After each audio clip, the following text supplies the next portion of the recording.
Presidents continues now with a life portrait of Teddy Roosevelt, our 25th chief executive. Last September, we were live at the Sagamore Hill National Historic Site in Oyster Bay, New York for our program. First, a brief biographical look at President Roosevelt. It wasn't his amiable face or his short, stocky stature that prompted the toy industry to name the teddy bear after him. Instead, Teddy Roosevelt, a staunch environmentalist,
during the Spanish-American War in 1898, the nation came to know Lieutenant Colonel Roosevelt and his troops as the Rough Riders, following their charge on San Juan Hill.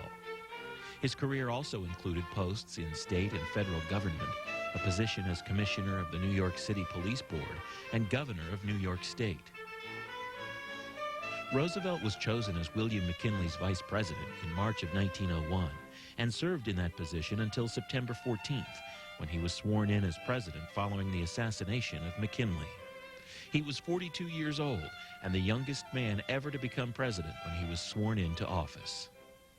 As president, he and Edith worked to restore the interior of the White House.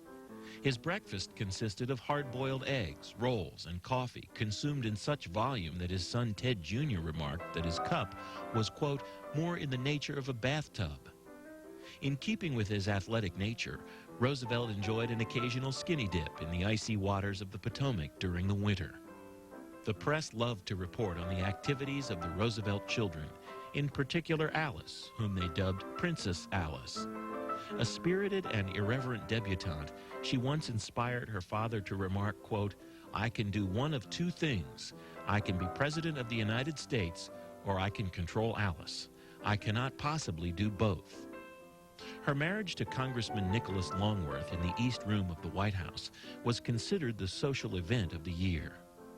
Roosevelt was elected for a second term and served from March of 1905 until March of 1909. Charles Warren Fairbanks of Indiana served as his vice president. After leaving the White House, he went on safari to Africa. In 1912, Roosevelt made an unsuccessful third attempt to run for president on the Progressive or Bull Moose ticket. He declined to run again in 1916. Instead, he wrote and took a several-month expedition to South America. Roosevelt died January 6, 1919, at his home in Oyster Bay, New York. I believe again that the American people are, as a whole, capable of self-control and of learning by their mistakes. I am not leading this fight as a matter of aesthetic pleasure. I am leading because somebody must lead, or else the fight would not be made at all.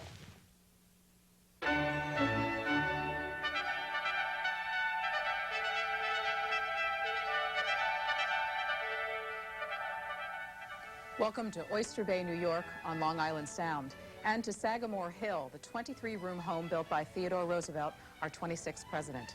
He lived here all his adult life with his wife Edith and 6 children. This home was the center of activity for the Roosevelt family and the site of historic events during his administration. We have film footage taken of Theodore Roosevelt on the porch at Sagamore Hill in 1917 as he spoke to women's suffragettes, footage taken when TR was about 58 years old.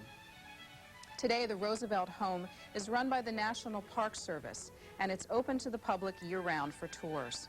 As you look at the telephone used by Theodore Roosevelt, we invite you to phone in our program with your comments about Theodore Roosevelt and your questions, of course. 202-624-1111 for those of you in the eastern half of the United States, 202-624-1115 for those of you in the Mountain and Pacific time zones. We are on the porch of Sagamore Hill, Theodore Roosevelt's home for most of his adult life. It's in Long Island, Oyster Bay area, talking with Edmund Morris, who won the Pulitzer for the first volume of his Theodore Roosevelt biography.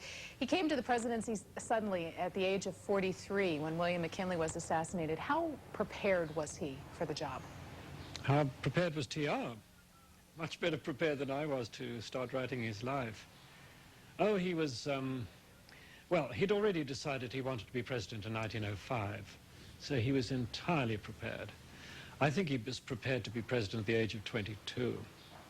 He knew quite well, even at Harvard, that he was something special.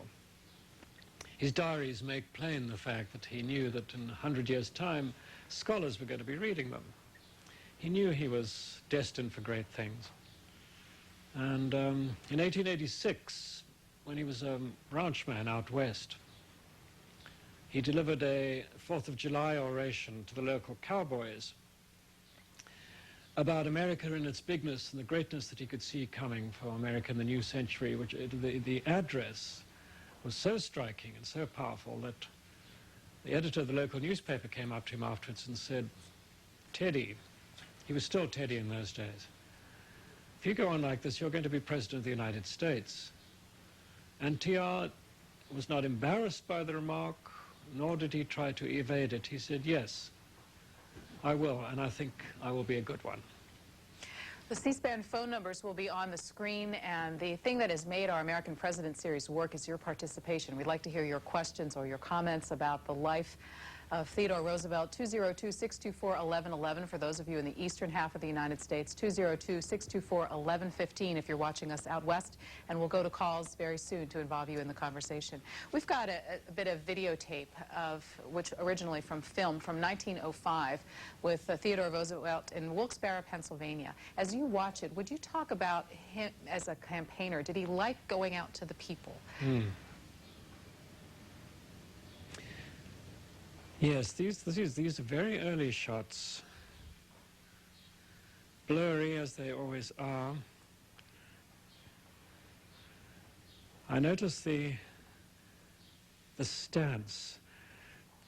He had this way of clutching his hand into a fist. That was his idea of relaxation, to clutch his fist in a sort of fisty cuff. And he would punch his fists together as he orated. Smack, smack, smack. He'd punch his right fist into his left palm. He would gesture with his fist. And he would sometimes tuck his fists behind him and clench them. When he was young, he used to practice with fist strengtheners, these springy devices you can put inside your fingers. And so there's the fist going. No, he's waving. But you can be quite, yes, there is fist, fist, fist. There he goes. He liked to punch his points home. He punched them physically with his fists, and he bit the words out through his teeth. He was an enormous physical oncoming force. Let's go to telephone calls. Orgel, New Jersey, on Theodore Roosevelt. Yes, I really enjoy your show. The one shortcoming I've seen on all the presidents that you've had is that you pan the library, but you never really tell us exactly what books they read to give them the wisdom and background. And I was interested in what books Theodore Roosevelt may have read to give him his all his insight that he may have had. And one other thing, too, he saved a great game of football. When I have a 1903 almanac, a 1904 almanac that spoke, that I read, that had 11 injuries, fatalities in 1 year in football, and they were going to ban the sport, yet he stepped in and saved it. I was wondering if you knew anything about that. Thank you. Well, to take the intellectual question first, he was a compulsive and lifelong reader. He, at one stage of his life, he boasted that he read as many as 3 books a day, and I know it for a fact that in the White House, he was, for example, given a new book by Owen Wister, who was a guest in the White House one evening. He gave it to the president at 8 o'clock that evening, and at breakfast time the next morning, the president came down and recited whole passages of it by heart. He'd read the entire book, digested it, in the space between 8 o'clock in the evening and like 7:30 the next morning. So he was a reader of voracious appetites. And by complete coincidence, I have here a list of some sample titles which I got while we were taking our technical break just now. I went into his study here at Sagamore Hill. And to kill time, I just copied down a series of titles to illustrate the breadth of this guy's mind. And I thought you might like to hear them. This is just from one shelf. Ferrero's Grandeur and Decadence of Rome. A History of Turkey in 8 volumes. The Travels of Marco Polo. Big fat book on American ornithology. Encyclopedia of Poetry. Buffe's Natural History of Birds in 6 volumes. That's an 18th century classic. Furtwänger's Jussus in German. Arms and Armor, a handbook. Statistical Record of the Civil War. The Garden Book of California. Prescott's Conquest of Mexico. The Poésie Nouvelle of Alfred de Musset in French. And the complete works of Thackeray in 24 volumes. Was he fluent in other languages than English? He spoke French, as he said himself, with agglutinative fluency, but not great accuracy. And he could get by in German, and he understood a few words of Dutch. But he was so articulate in English, he tended to confine himself to that. On TR, Anchorage, Alaska. Anchorage, you're on the air. Irvine, California, you want to go ahead? Yes, thank you. I have several questions. I don't know if you want them. Everyone seems to call in on the presidential series and reference their genealogy, which I, too, am an enthusiast. But we all have that 6 degrees of separation. I think we're all related to each other, and there's probably 50,000 people related to TR living today. One question I had was, I understand he very much disliked the nickname Teddy. And is that true? And was he called that during the Spanish-American War? Yes, he was called Teddy all through his life, but he did not particularly like it. And I think the reasons for his dislike of the name were complex. When he was a young boy, before college, he was known amongst his family and friends as Thee, T-H-E-E, short for Theodore. But when he went to Harvard, he tended to be called Teddy by his college friends. And specifically, he was called Teddy by this girl he met, Alice Hathaway Lee, with whom he fell violently in love and whom he married on his commencement.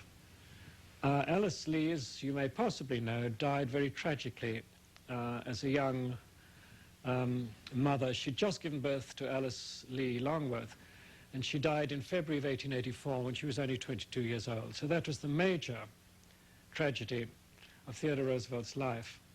And ever after that, he disliked being called Teddy, I think because he associated it with Alice Lee.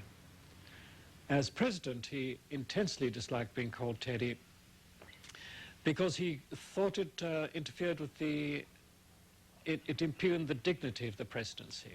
As far as he was concerned, he was Theodore Roosevelt, and he made plain to people who addressed him as Teddy that anybody who called him that did not know him well.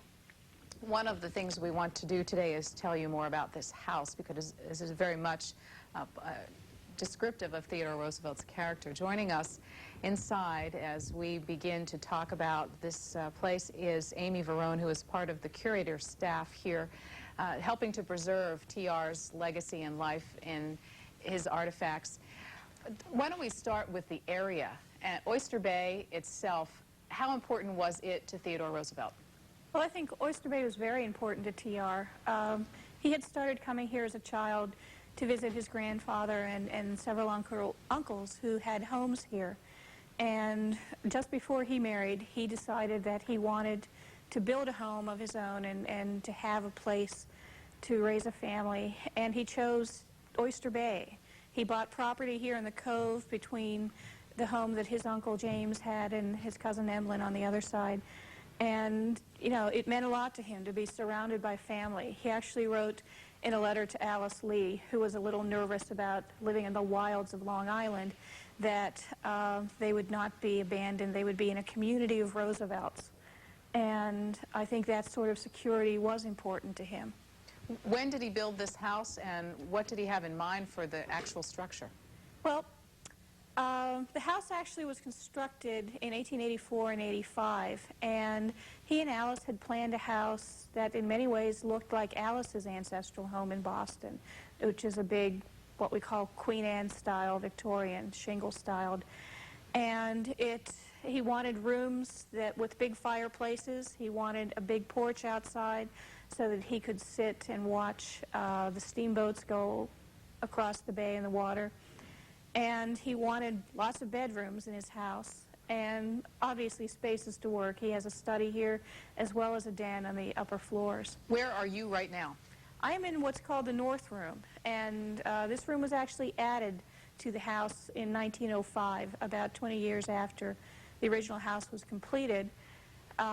Theodore Roosevelt had lots of company here, and Mrs. Roosevelt finally got tired of getting kicked out of her parlor every time there were visitors and said, if you're going to have so many visitors, build a room to receive them in. I don't think she really expected him to build this. This room cost almost $16,000 when the whole house cost just under $17,000 to build. And it's a grand room. It's 40 feet by 30. The ceiling is 25 feet high. And we have solid walnut columns. We have cypress and hazelnut wood paneling on the ceiling. The fireplace is imported, the wood is imported from the Philippines, so this is a much grander room than the rest of the house. Edmund Morris, what's the overall feel one gets when one first walks into this house? I got the feeling when I first walked in that I was walking into his cranium.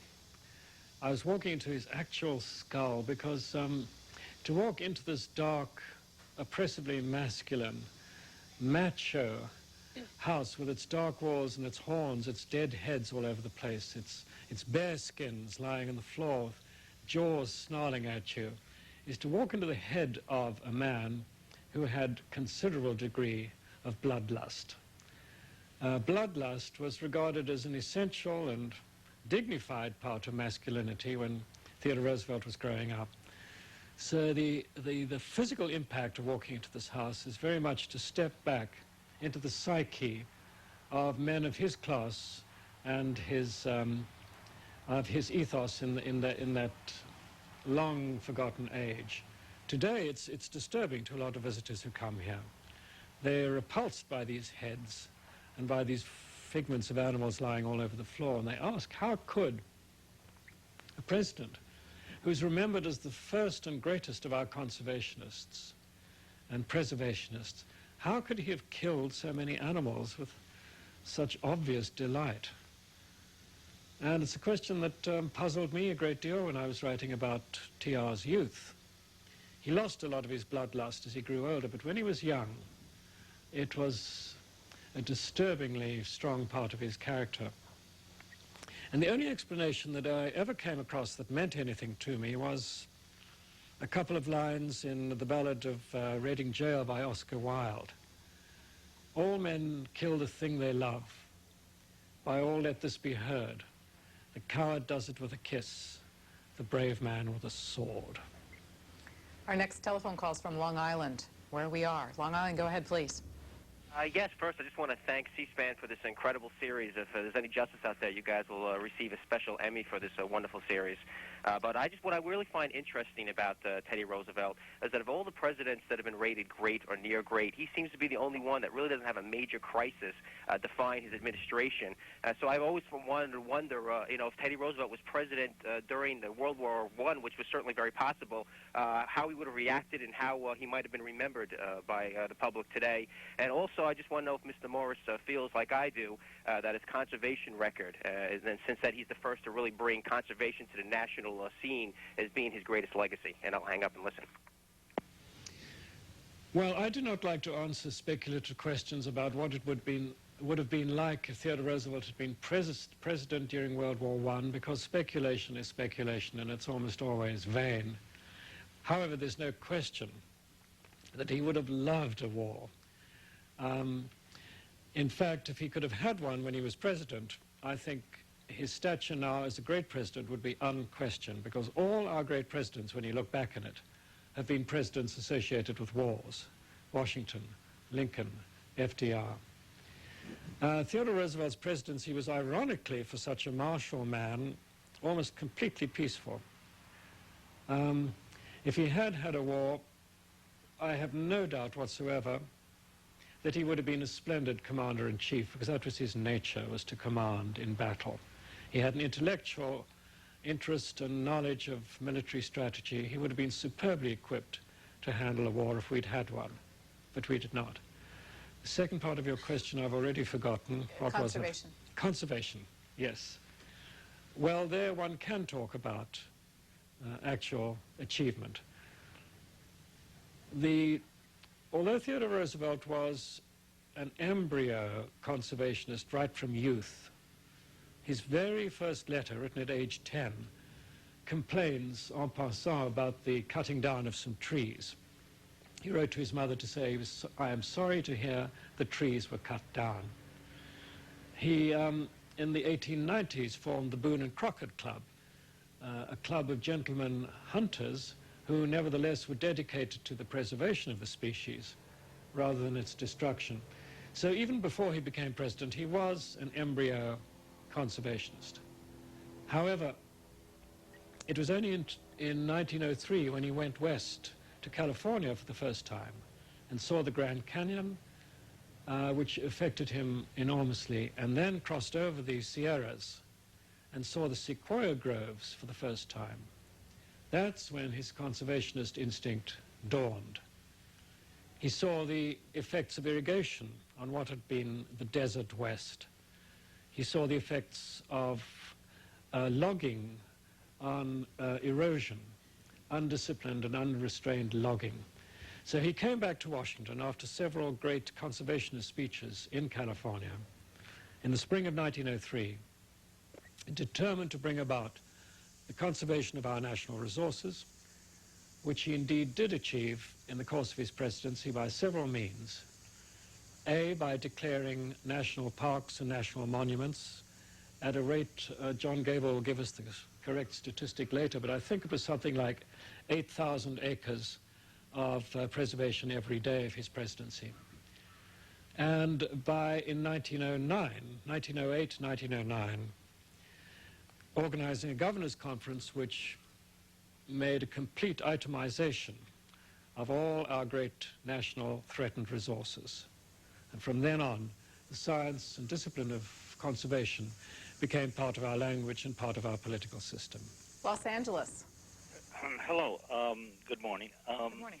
I'm enjoying the series very much. Just a quick comment before my main question with regard to Roosevelt, his military outlook or commander-in-chief position. Didn't he hold a strong resentment towards his father for his father not having served in the Civil War? I think I've read that or heard that in commentary, and so much so that it was more than just a passing thing. That's one comment that I have. But my main question is, I also have heard that he had a very high, squeaky speaking voice, and it didn't really match the visual images that we get on the films that you showed. And I wondered how this impacted his campaigning. I wonder if it is indeed true, and how it affected his campaigning. And with with respect again to the film, sometimes I see when he's speaking, the audience is very large and with no amplification of the sound. And if indeed he had a squeaky voice with the fist pounding, and referencing the fact that there's a statement that goes, the voice is the mirror of the man. How did all of this affect his campaigning and his public image? And I'll hang up and listen. Thank you. Thank you very much. Well, I noticed myself listening to those voiceovers how much more baritone the voice was than I'd thought myself. I had realized that when I first heard it, that although the voice was described as squeaky in all the descriptions of his speaking style, I think what squeaky means in this case is, firstly, the sing-song quality of his intonation. His voice would go up and down, and he would go into falsetto on phrases that he wanted to emphasize, but the basic resonance behind it was baritonal. There was also a very high frequency quality to his voice. It was abrasive. It would have come over in contemporary recording equipment as naturally sibilant and abrasive with plenty of high frequencies. He wouldn't have needed so much miking as many people do today. His consonants were very sharp. He bit them off. You can hear the sibilant, bitty, bitey sound of his intonation. And that, plus this propulsive force, the breath, pushing his lips out, explained why he could address large crowds without amplification and almost shoot his syllables outward like bullets. And in fact, here is Theodore Roosevelt in 1912. Listen to an audio clip. Our prime concern is that in dealing with the fundamental law of the land, in assuming finally to interpret it and therefore finally to make it, the acts of the court should be subject to and not above the final control of the people as a whole. I deny that the American people have surrendered to any set of men, no matter what their position or their character, the final right to determine those fundamental questions upon which free self-government ultimately depends. The people themselves must be the ultimate makers of their own constitution. And where their agents differ in their interpretations of the Constitution, the people themselves should be given the chance, after full and deliberate judgment, authoritatively to settle what interpretation it is that their representatives shall thereafter adopt as binding. There is a classic example of the power of his T's and his S's, the interpretation of the Constitution. You could hear the T's and the S's popping out. The first question was about Theodore Roosevelt's father, Theodore Sr., and inside the house, Amy Vrone, very brief explanation of the portrait that you've got here. Certainly. The portrait is by Daniel Huntington. It was actually painted after Theodore Roosevelt Sr.'s death. And there were 4 copies of the paintings made, one for each of the children. I'd like to speak to the whole question, too, of T.R. being disappointed somehow in his father's lack of military service. I have never seen any indication that Theodore Roosevelt did anything but idolize his father. I think that he might have missed the opportunity to, put on Dad's boots and tromp around the house.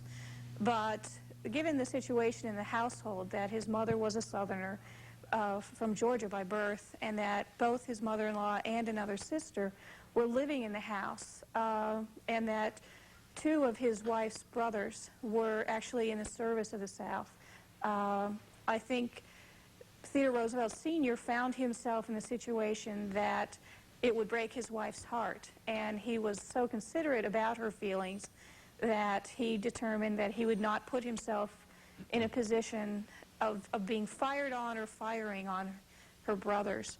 He did serve in the Civil War as a civilian. The whole idea of part of a soldier's pay being sent home to his family is actually an idea that Theodore Roosevelt Sr. originated and went to Washington and convinced President Lincoln should be adopted. It was actually voluntary, and Theodore Roosevelt Sr. spent a lot of time traveling to military camps, getting people to sign up to do this service for their families, which meant that while their husbands were away, wives and children were not living in poverty. We've got a telephone call from Sedalia, Missouri, and then we'll learn about our First Lady during the Roosevelt administration. Sedalia, go ahead. Hi. It's a great series, and I have a brief comment and a question. I'm a big admirer of T.R., and there's just nobody like him. I had read that in 1906, a young aide, Lieutenant Douglas MacArthur, asked the president what he attributed his tremendous popularity with the masses, and T.R. had replied, to put into words what is in their hearts and minds, but not their mouths. My question, since he said that no other president ever enjoyed himself as he did, and he was such a popular president, why did he announce so early that he was not running for re-election? Thanks. Well, I can tell you exactly why, and I consider this to be the single greatest act of his presidency. He, in the year 1908, was offered on a silver platter the nomination for another term as president. His first term had been inherited from President McKinley because he was vice president who took over almost very early in the term. So therefore, he could have had a second term in 1908 when he was enormously popular and full of vigor de vita. He was still only 48 years old. But he decided not to accept the nomination because he regarded the precedent established by President Washington of 2 terms, even though it was not written into the Constitution. He regarded that as a precedent which was in the interest of the American Constitution. He knew from all his historical reading and from his own self-knowledge that too much power, unlimited power, inevitably corrupts.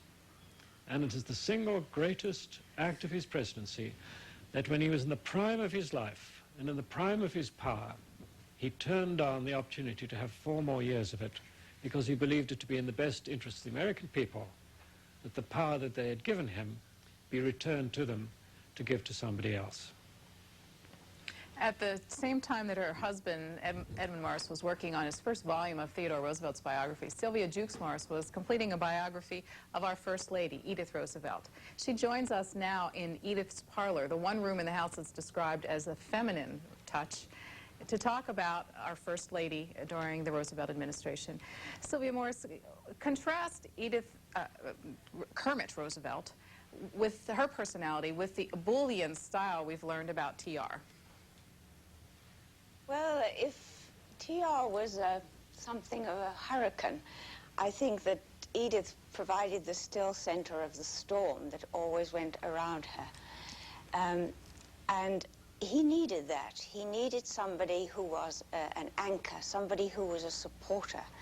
She could even take care of his finances because he had no interest in things like that. There's a charming story in my book about Mrs. Roosevelt where he said to a friend who we met in a bookshop and he was wanting to buy a book, he said, every morning Edith puts $20 in my pocket and I can never account for the life of me what happened to it. So I think she played the role of supporter where in fact she was a person of substance herself. How did they meet?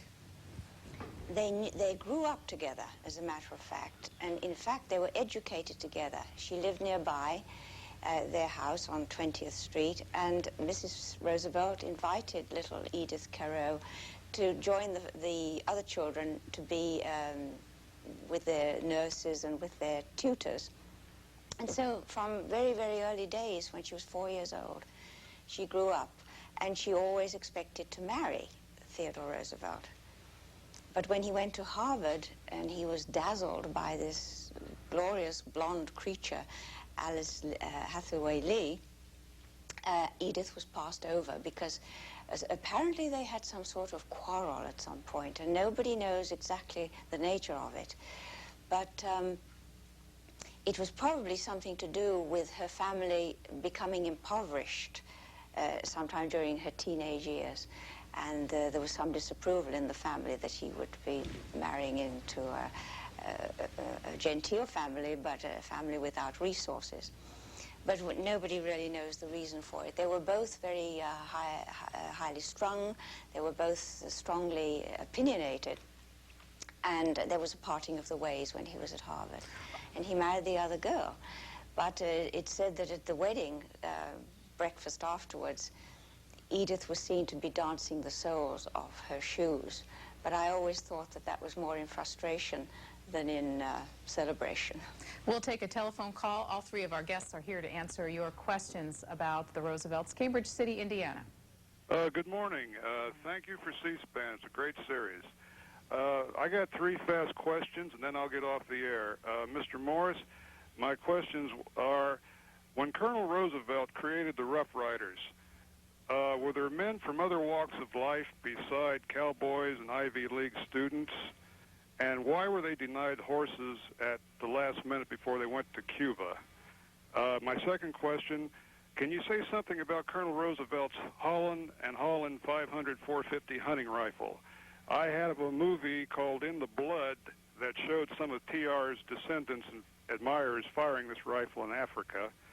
And my last question on his Medal of Honor. I understand that Congress has now voted for him to have it posthumously, but why was it so long in being? And I understand it was denied him at that time. I thank you very much for C-SPAN. I'll get off the air. Thank you. The Rough Riders, who were they? Yes, to answer your questions briefly in order, the Rough Riders were a wide cross-section of the American people. There were a lot of Harvard tops, there were Ivy Leaguers, as you said, and there were some very rough customers indeed from the scrubby outlands of Oklahoma and Texas. It was as democratic a bunch of volunteer soldiers as you could possibly imagine. And the reason they didn't all have horses to complete their campaign across Cuba was just simply one of supply. There were not enough transports available to get adequate supply of horses over to Cuba in the speed and haste with which the expedition was planned. And your third question about his Holland rifle, I cannot answer because I know very little about it, and the less I know about it, the better. The Medal of Honor? The Medal of Honor, well, Theodore Roosevelt was unquestionably brave when he campaigned in Cuba and when he led the Rough Riders up the heights of San Juan. How brave he was is a matter of some debate within the army because there was a lot of bravery around him. I think myself he was an extremely courageous man. I know he was a courageous man. And the act of leading his men up San Juan Hill was unquestionably heroic. However, there were plenty of other heroes. And what really worked against him, I think, immediately after the war was the fact that he campaigned himself so passionately and, in my opinion, in such an undignified manner to get the medal, the Congressional Medal of Honor, which he considered to be his right. Gentlemen should not regard decorations as being their right. It's the one blemish in his otherwise aristocratic record that bothers me a lot. And the current status of that medal, which has been once again requisitioned by members of his family hoping for a centennial posthumous award of the medal to TR, is, as far as I know, gotten all the way up to the White House. And although the Secretary of the Army still believes, apparently, that Theodore Roosevelt should not be given this medal, I gather that President Clinton is likely to sign the bill and not alienate yet another constituency. Amy Verone, what does the collection have regarding the Rough Riders? We have a number of items. Most significantly, probably his Rough Rider uniform, and we have both of the hats that are still existing, and his sword. We also have some of the commemorative works, a portrait of TR done in his uniform, as well as several small statues. I would like to speak just briefly to the Medal of Honor question.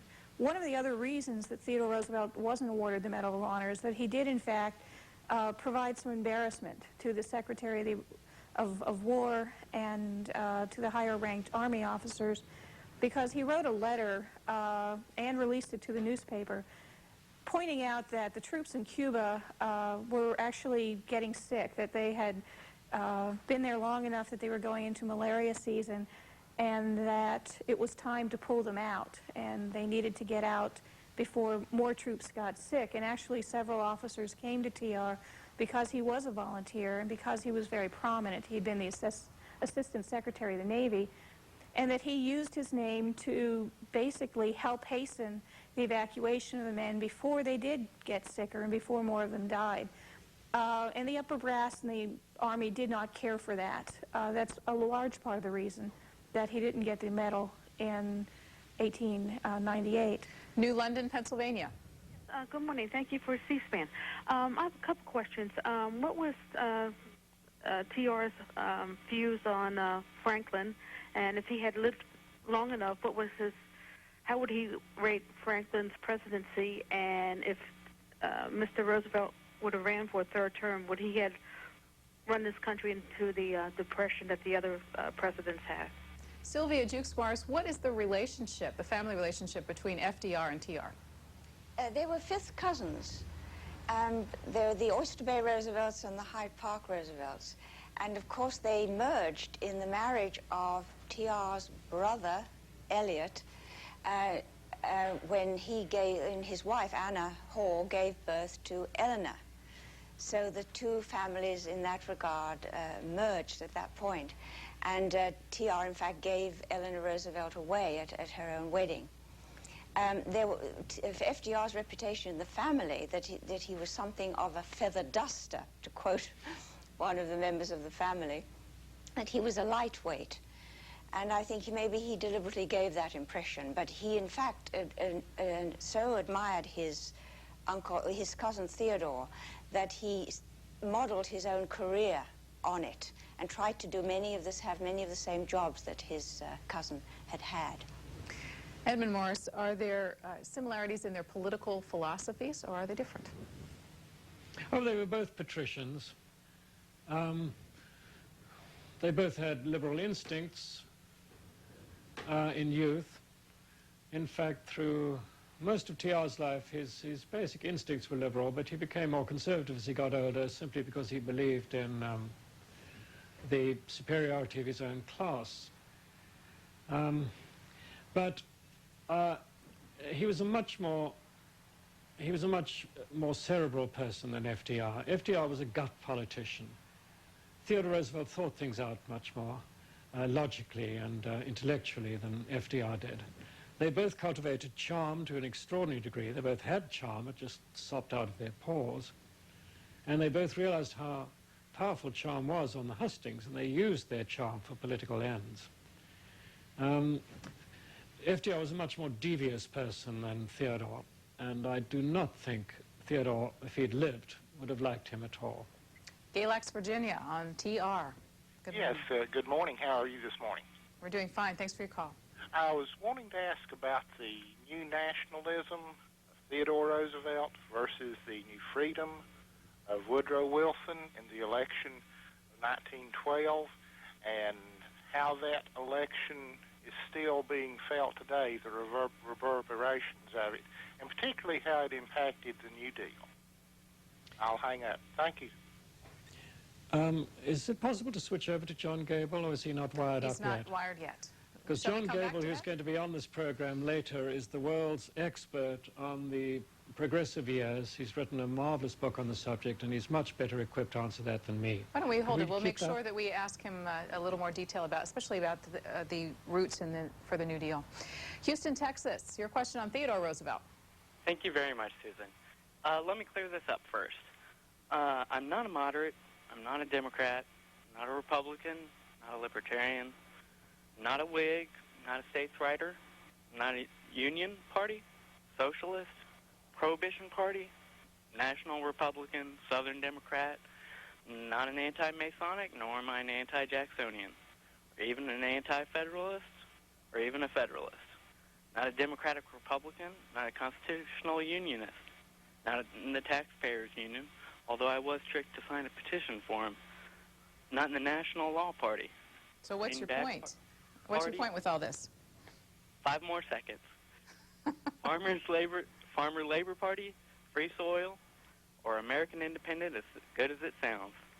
But if I had to choose, I'd be a bull moose. And why would you be a bull moose? Well, speaking of just what the last caller said, if you want to look at any election in American history, 1912, that's one of the most interesting ones. Quick follow-up. If you have Teddy Roosevelt's the first president we have that has some really good film footage on. If you could show the footage of him in a plane he is the first American president to fly in a plane, although he wasn't president at the time, a former president. That's some great footage. And I also have another question really quickly. While y'all were having some audio trouble, you talked about him getting shot while he was on his way to give a speech, and the bullet passed through a really thick speech and his glasses case. Now, I am just wondering, and I don't understand this, we try to make history as boring as we can, and I simply can't believe that I know that that is caught on film, but I can't understand, and I don't believe that the guy that was filming that would just disappear afterwards and call it quits for the day and not go and show the speech, instead of us having to listen to other people say, you know, nothing can stop a bull moose. Why can't we see that? Thank you. You're a first sourcer. Well, even if they could see the footage, they're not married, the technologies at the time. There are no film clips that also have audio on them that you are aware of, are there? No, there are not, no. I'll endeavor to make my answer shorter than your question. The film, the occasion in which Theodore Roosevelt was shot is not on film. In fact, there are no photographs of the incident at all. The speech, however, with the bullet hole through it, survives, as does the spectacle case, and you can see them in the Theodore Roosevelt birthplace right here in New York City. Also, first American president in an airplane. Yes, there's no film of that I know of. There is a photograph of him sitting on the wing, strapping his considerable girth into a seat and just about to take off. Also, the first American president in an automobile? Yes, but I don't think he ever rode in one as president. He was certainly the first American president to go beneath the surface of the sea in a submarine. Sylvia Morris, a comment from you on how concerned Edith Roosevelt was about her husband's safety, especially since he had followed an assassinated president. Yes, she was very concerned about it, and when she bought a little country place out in Virginia, she was worried that he was so isolated there, so alone, that she asked the Secret Service men to hide there in the woods so that they had some sort of protection. That was the extent, actually, of her interfering in the arrangements for his security, I think. How large a Secret Service detail did presidents have at the time? I don't think they had very much at all, just a couple of people. And they kept their discreet distance most of the time, nothing like the presence that they are now, where they're all surrounding them every time they get in and out of a car. Edmund Morse, were they really much protection? Oh, well, there was perpetual protection, but Sylvia's right. There was usually no more than 2 or 3 on duty at any time. Here at Sagamore Hill, when the president came here for summers, he'd still be here now in those leisurely days. If you looked out into the woods and into the trees, you'd see 1 or 2 men strolling around in bowler hats. There were tripwires throughout the forest, so if anybody happened to come to the house who was a stranger, they would trigger the alarm system. But as Sylvia says, the protection in those days was nothing like as paranoid as it is now. Amy Verone, do you have a good Secret Service story with the Roosevelt family? Well, there are several. I think my personal favorite is that we have a small porch upstairs off the bedroom where Mrs. Roosevelt used to take naps in the afternoon. And the first summer that they spent here after he had become president, she came down a little irritated one day and remarked to her social secretary, Belle Hagan, that she did wish that the Secret Service would not stare at her while she napped. She felt like she was hatching anarchists. There actually were at least 6 to 8 Secret Service men on the grounds here at Sagamore Hill. There was a larger detachment assigned to the president, but there were usually 6 at a time. They were headquartered down in Oyster Bay because there wasn't room for them. But Mrs. Roosevelt would not let them in the house. They were basically perimeter guards. And in the evenings, they were allowed to come up and sort of sit on the porch. And TR was happy about that because after the family went to bed, he would go out and they would tell war stories and talk about adventures and hunting. How many acres did he have here? He had 95 acres. Over our next telephone call, we'll show you Theodore Roosevelt on a horse here at Sagamore Hill. We'll listen to Pleasant Hill, California. Good morning.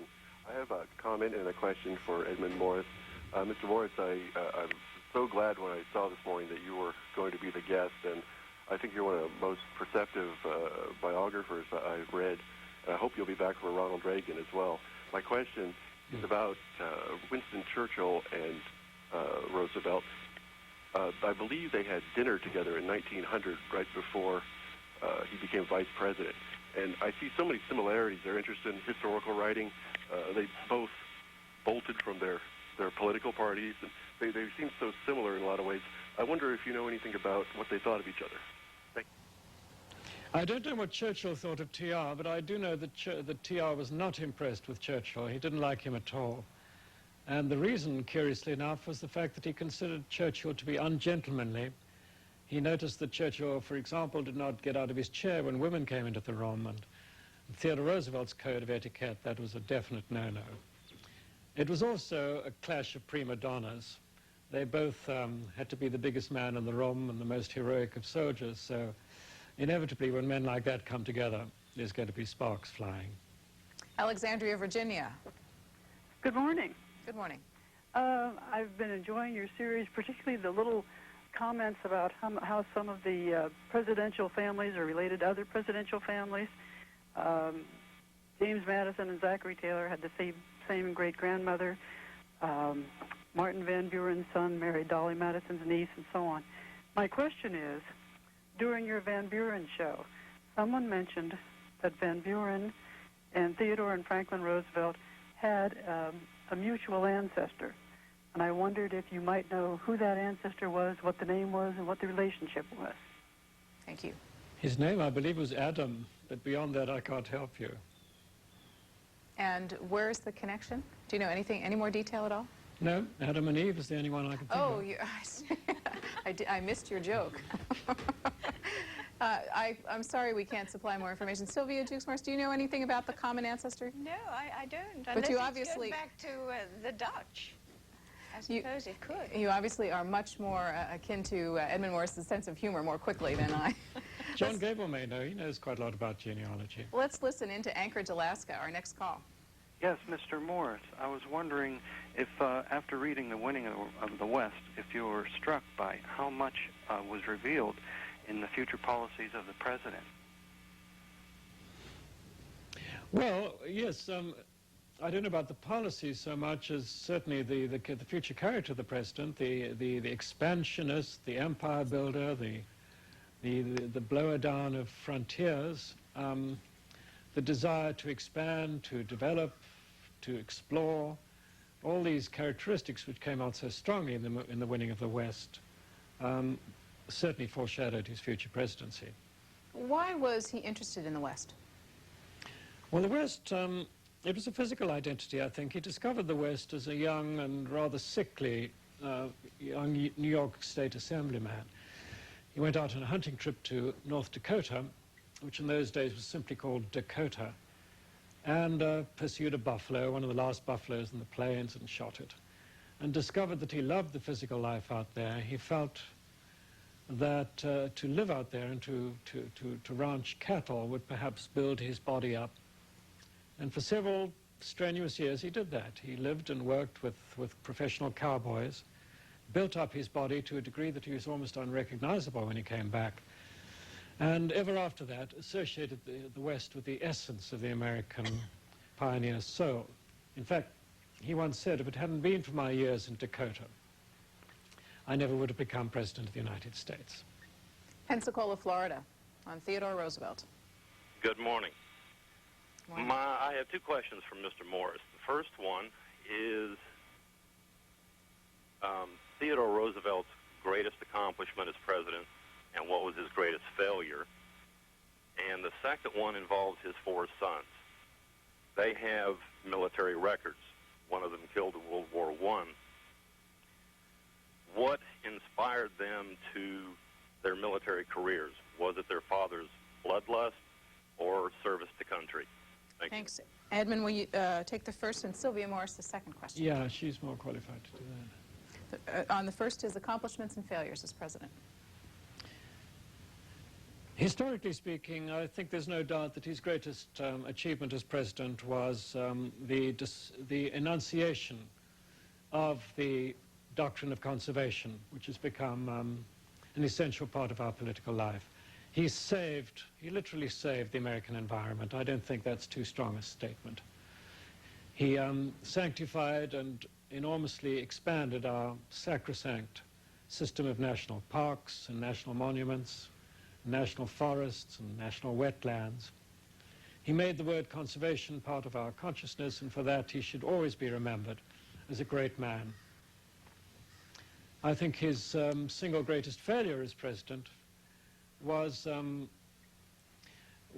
moral failure at the time of the Brownsville episode in 1906, when a regiment of black soldiers in Texas, Brownsville, Texas, was severely punished for alleged rioting during a sort of drunken spree one night.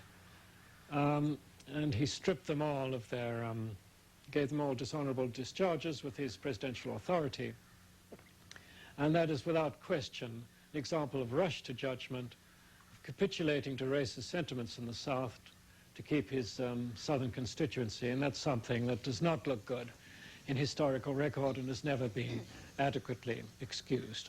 Sylvia Morris, we've learned about Alice Roosevelt, who was TR's daughter by his first wife. Would you take a moment and not just answer the callers' questions about military service, but about the children that he and Edith had together?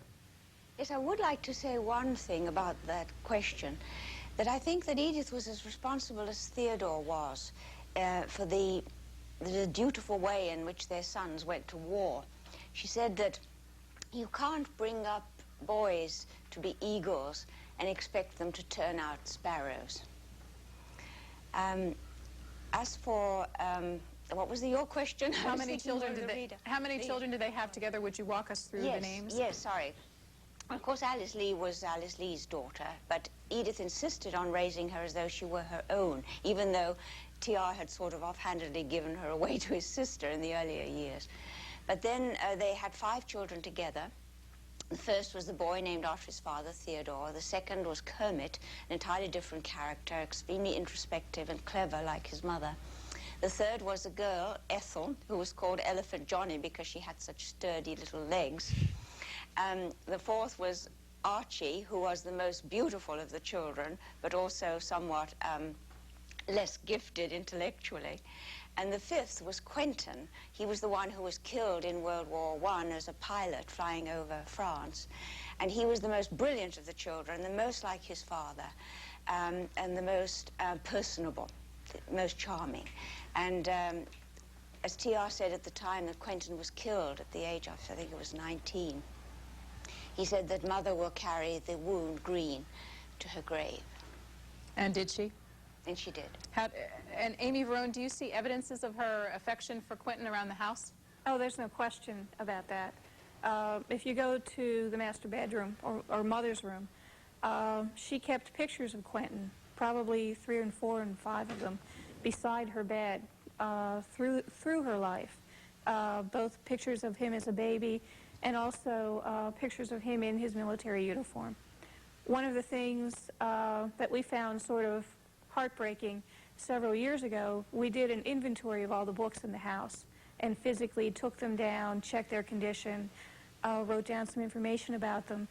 And we found that some of these books, which really haven't been off the shelves in a long time, they had Quentin's letters to his parents, that his mother had obviously tucked these letters into different books of poetry or fairy tales that she had read to him as a child, and kept these little mementos. You know, these were things that she did not give up.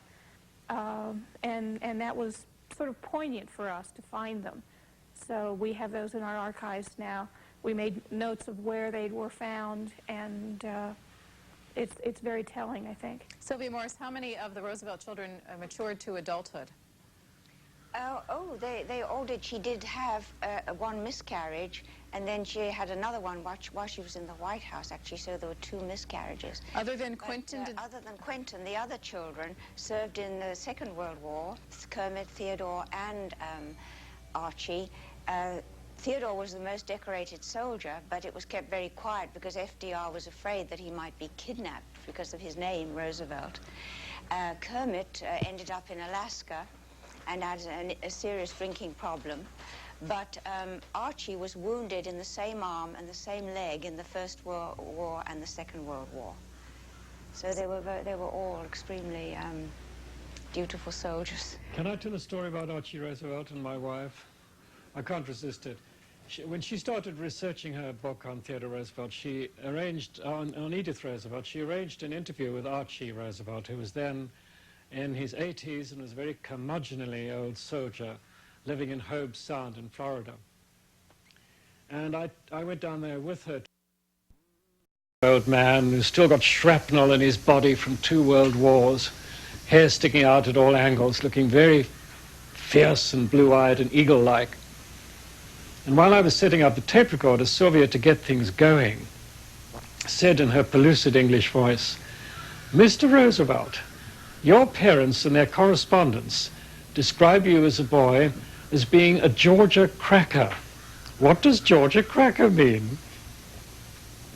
And there was about a 10-second pause, and the old guy says, "Well, I think it's supposed to be some kind of retarded person who lives in the mountains." From then onward, the interview was very difficult. Both of our guest biographies are still available. Let me show you what they look like. This is Edmund Morris's The Rise of Theodore Roosevelt. What will the name of the second volume be? It's going to be called Theodore Rex, which is a phrase from Henry James, talking about the imperial quality of Theodore Roosevelt's personality as president. And Theodore Rex, he wrote, is distinctly trying to make a court. And the third? I haven't thought of the title for that yet. What period will it cover? The last one will cover his years out of power when he left the presidency at the incredibly young age of 50 and lived another 9 years. We have another president who will be leaving office young. Are there any suggestions in how Theodore Roosevelt conducted his life for our current president? Well, our current president could perhaps learn something of the notion of decency and dignity by studying the life of Theodore Roosevelt. How did he spend, Theodore Roosevelt, his years after the White House? Well, but he yielded to boyishness when he left the White House and became an explorer.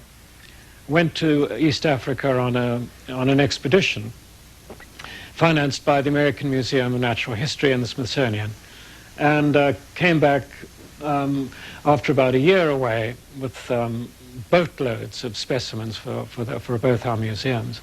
But after that, the political bug bit again, and he ran again for the presidency in 1912, failed to win it, and spent the rest of his life fulminating against Woodrow Wilson's conduct of World War I, which drove him mad with impatience. He tried to volunteer for service in it, and Woodrow Wilson had great pleasure in turning him down. And when he died at the, again, extraordinarily early age of 60, he'd only just turned 60, he would unquestionably have been the nominee for the Republican presidential campaign of 1920. Sylvia Morris, your book is called Portrait of a First Lady, Edith Kermit Roosevelt. I have a paperback copy. Can people still buy the paperback? I'm afraid it's now out of print, but we hope to put it back in print soon. I hope. If people are interested in your biography, often if you ask your library or some of the online services will also search for books that are out of print. So if you'd like to do some research to see if it's available for you, there are some avenues to pursue. Next call as we talk about the life of Theodore Roosevelt. Sacramento. Good morning. Hi. I was wondering, because Theodore Roosevelt went to the Spanish-American War because his father did not go to the Civil War. I wanted to know what the real situation was on San Juan Hill, if that could be available. The real situation on San Juan Hill?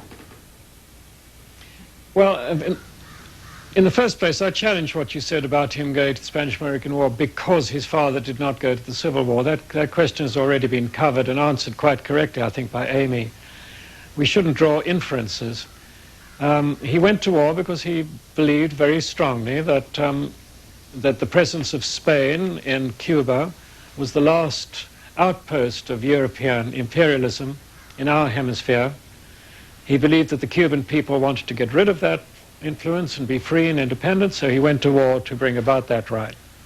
He went to war for honorable reasons. The situation on the slopes of San Juan Hill are it's an example of the classic military problem of how do you, as a commander, storm a redoubt a heavily fortified redoubt at the top of an eminence, the top of a hill or an escarpment, without being decimated on the way up. And the fact that he achieved that, he managed to get the Rough Riders up there with pretty awful casualties, but nevertheless to take the blockhouse is a classic example of military courage and resourcefulness. Edmund Morris and I have the good fortune to be on the porch of Sagamore Hill on this beautiful September morning. Amy Verone, give us some sense of what this area was like in the time of Theodore Roosevelt. How difficult would it have been to travel here? Where is it in relation to New York City? We're approximately 25 miles east of New York City, and we're right on the water, the North Shore of Long Island, and that actually made it fairly easy to get to. In Roosevelt's time, Oyster Bay was something of a vacation community, and that in addition to those people who lived here and fished or farmed, there was a rather large community of people who were building summer homes, and the husbands would actually commute into New York on ferry boats. There were 5 or 6 steam ferries that ran every day from Oyster Bay.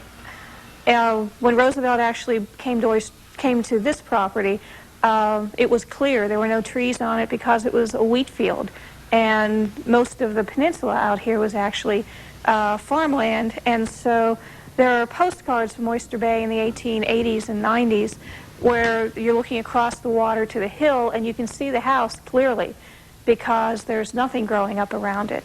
All of the trees that we see now have come up really in the last 120 years. Edmund Morris, you told me before we went on that, in fact, in earlier times when you've been here, you could see much more clearly toward the water, that there are more trees even in 10 years' time. Oh, no, on the contrary. What I said was that I couldn't see a damn thing 10 years ago. Oh, that's right. There were trees everywhere. You're I'm right. sorry. So when I think about trees, and in TR's time, he could sit on top of his hill and see water in all directions. What was, Amy Verone, what was the whole property like? The property was actually a working farm. Unlike some of his neighbors, TR didn't just build a palatial estate. He built this house, which is probably the fanciest farmhouse you'll ever see. But there were cornfields just behind the house. There was a large stable and lodge complex where his farm manager lived. Especially in the early years of their marriage, the first 10 or 15, TR and Edith depended on the farm basically to pay for itself. There was some conversation in their correspondence about actually possibly having to give it up because money was tight. But between selling some hay and being able to feed themselves off the produce that was produced here, they had a small dairy herd, and it really was quite rural. And one of the things that I've always loved is that TR sort of played farmer when he was here, too. The farm manager obviously ran things, and most of the work was done by local ranch hands, or farm hands, rather, who came in and helped out. But TR would like to go out and help with the haying. And Edith also used the haying as an excuse to get TR out from behind his desk, that she and the farm manager conspired. And he would come up and knock on the door and say, "Oh, we're a man short today. Oh, we need some help."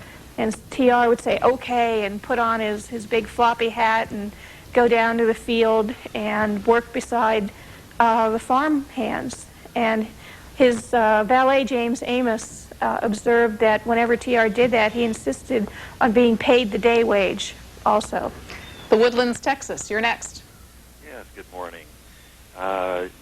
During your series, you've talked a lot about the predecessors of TR and their religious faith. And I was wondering to what extent religious faith played a part in TR's life. Did that change also as he became more conservative as he got older? And also, would you discuss the apparent schism between Eleanor Roosevelt and between Theodore Roosevelt Jr., or Ted, TR's son? Thank you very much. Sylvia Morris. First was on religion. I think Edmund's more qualified to answer that than I am. All right, we'll come back to you, if you would, on Eleanor and Ted Jr. What religion was he? Theodore Roosevelt kept matters of spiritual consequence very much to himself. He didn't talk about religion. He didn't like to even use the name of God. He tended to talk in terms of metaphor. He would talk about the higher powers, or he would refer to death being as the time when we come close to the rifle pits. He never indulged in spiritual or metaphysical questions in his writing or in his speech. He went to church dutifully as president and as resident of Sagamore, of Oyster Bay. I do not consider him to be, from what little I know about it, a devout man. His whole concentration was on earthly works, and he was not particularly interested in what was going to happen when he shuffled off this mortal coil. Sylvia Morris. The question of the dispute between Theodore and Eleanor Roosevelt, of course, was political. When FDR was running for governor of New York and TR Jr. was campaigning against him. So it was just really a political feud, I think, nothing personal. Linwood, Washington. Good morning. Yeah, what I remember most about Theodore Roosevelt is San Juan Hill, Panama Canal, and a movie that was made in the 70s, Wind in the Line, played by Brian Keith. As far as Panama Canal goes, I've read where it was basically bankers that brought this Panama Canal being built they're the ones that made it happen. Colombia basically owned the land where the Panama Canal was, and they had to instigate a war to get it built. The French went in and started it, and then we finished up. What kind of role did President Theodore Roosevelt play in this? And also in the movie, there was a statement made that McKinley had the good sense to get assassinated. Why was he assassinated, or is there any, does anybody know? Thank you. Well, the question of assassination can be answered very quickly. It was the usual case of presidential assassination of a mentally disturbed young man who wanted to attract attention to himself and bring down the most prominent man in the universe. With regard to the Panama Canal, you're right about its inception by the French. De Lesseps, the great architect of the civil engineer of the Suez Canal, was the driving force behind it. The French could never quite marshal all the financing and resources that were needed to bring about a cut across the isthmus in Panama. When Theodore Roosevelt became president, the lobby was still very strong for an American canal to be built across Nicaragua, not in Panama. And the lobby that favored Panama was small and much less powerful. Theodore Roosevelt threw his support to the Panama lobby, as did various important figures in the legislative branch, notably Senator Mark Hanna, and their combined muscle brought about this fact in the aftermath of the Panamanian Revolution. The role that bankers played in it was no more than the role bankers play in most great engineering contracts.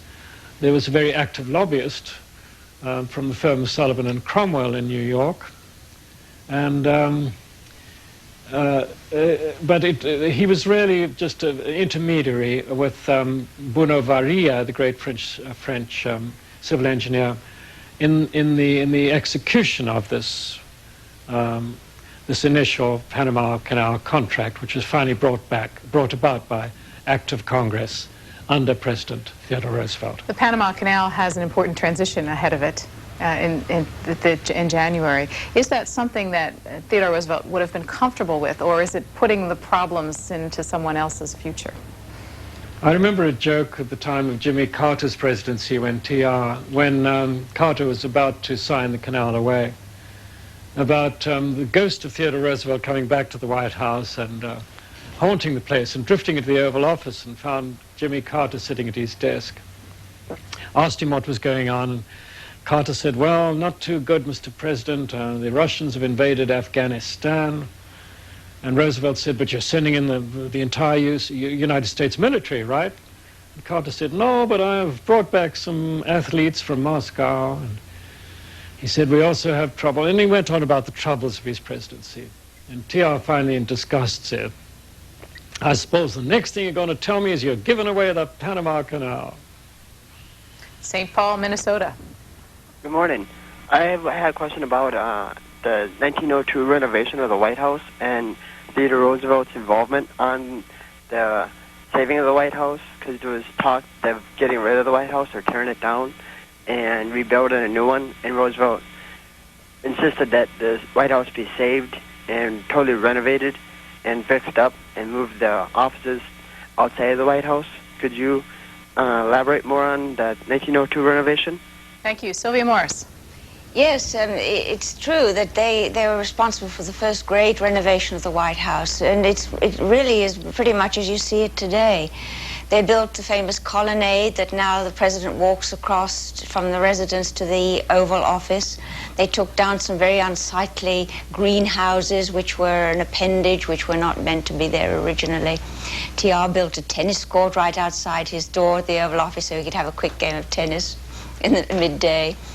And Edith restored the East Room by stripping out all the old carpets and chandeliers and spittoons that had accumulated during the Victorian years. So that the house you see today is pretty much what the Roosevelts did to it. Amy Varun, do you have any pieces from the White House collection here at Sagamore Hill? We do have several items. One of the most impressive, actually, is a booklet. It's not a booklet, it's a large photo album that the architect, Charles McKim, put together for Mrs. Roosevelt. He, of course, was the architect of the renovation, designed the colonnade and several other additions that were added. And the new stateroom, the new East Room, were all based on his designs.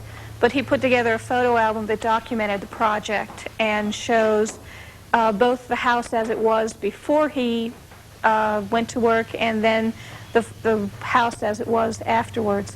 One of the interesting things is Theodore Roosevelt said that the White House looked like the lobby of the Willard Hotel when they first moved in.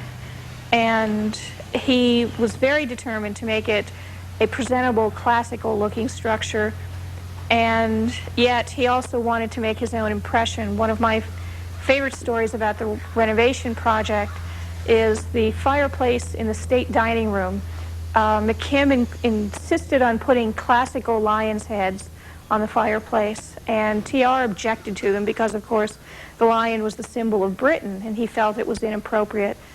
But he went along with it. Edith and McKim both convinced the president that this was what was fashionable and acceptable in decorating circles. But one of the last things he did before he left the White House was to have the lion's heads removed and buffalo heads put in instead. And you can still see it on some of the news coverage of state dinners that there are buffalo heads there instead of lions. And we'll also show you TR's chair from the White House on the screen right now, part of the collection here at Sagamore Hill. Albuquerque, New Mexico, good morning to you. He must have been one of the first presidents to have direct contact with Native Americans. What were his views and administration record on Native Americans, and did he collect Indian art or artifacts?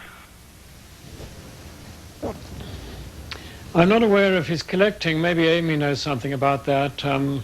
His attitude to the American Indian was more or less typical of well-born, patrician, authoritarian white men of his time. In his youth, when he was a ranchman, he had a very low opinion of Indians indeed. He regarded their claims to territories just simply being claims based upon the fact that their ancestors had obliterated whatever tribe happened to be living there a generation before. So it was a patrician and rather contemptuous attitude to the American Indian, which matured a lot as he grew older. And when he became president, he worked with some very enlightened men in the Bureau of Indian Affairs. But his attitude to the American Indian throughout his life was more or less what you would expect of a man of his type and his time. He regarded them as a people who needed to be looked after, who needed government assistance, who were not full American citizens, and he regarded them with a certain amount of patrician condescension. Amy Vrone, one example from the collection on Indian artifacts. This actually is not an Indian artifact. TR did not collect many items from the West. What he did collect was Western art, or Western influenced art. This is actually by, I believe this is by Chemis, the design, and it's obviously got an Indian chasing buffaloes. Sort of the myth of the West is what appealed to TR, not necessarily the experience of the people who actually lived there. Sioux City, Iowa, on Theodore Roosevelt. Good morning. Glad to be able to get on the program. Mr. Morris, I'm very thrilled to be able to find out when your new book is going to be out. I'm a bookseller by profession. People have asked me for years, and now I can finally tell them.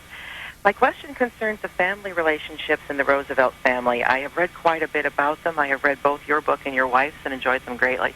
I am a little puzzled about the conflicting reports I've gotten on the relationship between Alice Roosevelt Longworth and her stepmother and her father. In many cases, I have heard that they really did not get along well at all, that she and Edith especially were very distant.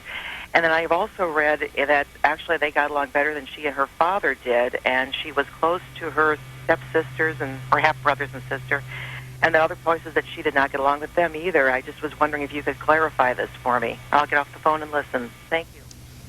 Sylvia Morris. I think that they tried to make a classic stepmother, stepdaughter situation out of something that didn't really exist.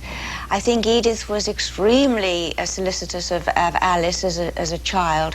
She wore leg braces for quite a few years, and Edith used to take the braces off at night and stroke and massage her legs and make her say her prayers and talk about her mother in heaven and so on, which confused the little girl because she'd been told to call Edith mother, and now she's being told to pray to mother in heaven. And then when Alice got married, she had a White House wedding for which Edith took immense pains. And I think that this has been played up, the trials of the relationship, I think, were exaggerated. I agree with that. One of the things that has really struck me here is how much and how often Alice came after she married. Every time there was a family emergency, Alice shows up, and she comes long distances, whether it be from Cincinnati or Washington, where her homes were, or even cross country. And it works the reverse. When Nick Longworth died suddenly, Ted and Kermit chartered a plane and flew to, I think it was Tennessee, just to be with Alice because I think they really did get along. In his book, All in the Family, Ted Jr. said that Alice was the best sister and she was very convenient for pulling you out from under things when you got stuck.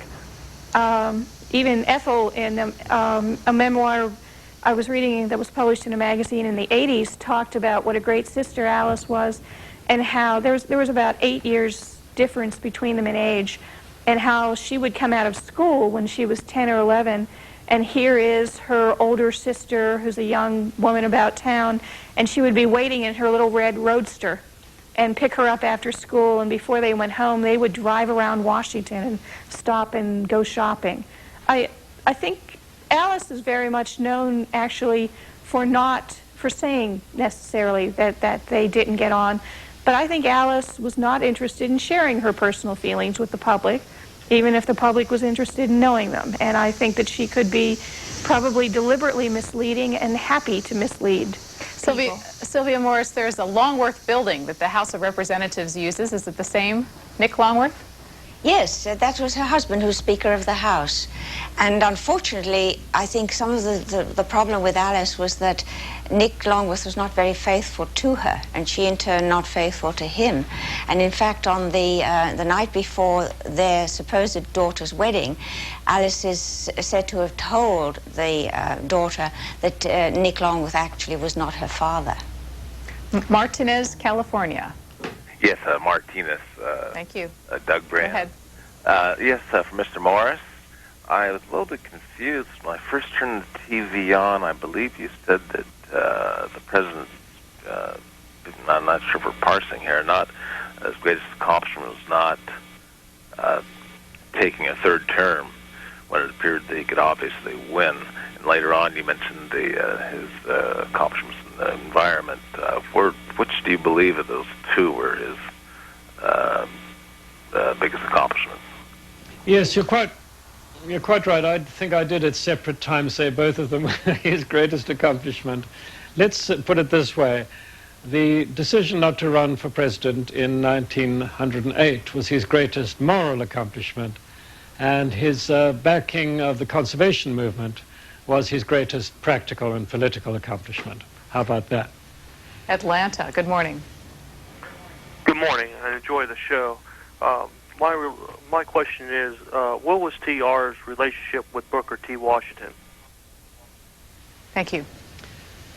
His relationship with Booker T. Washington was seminal in American history.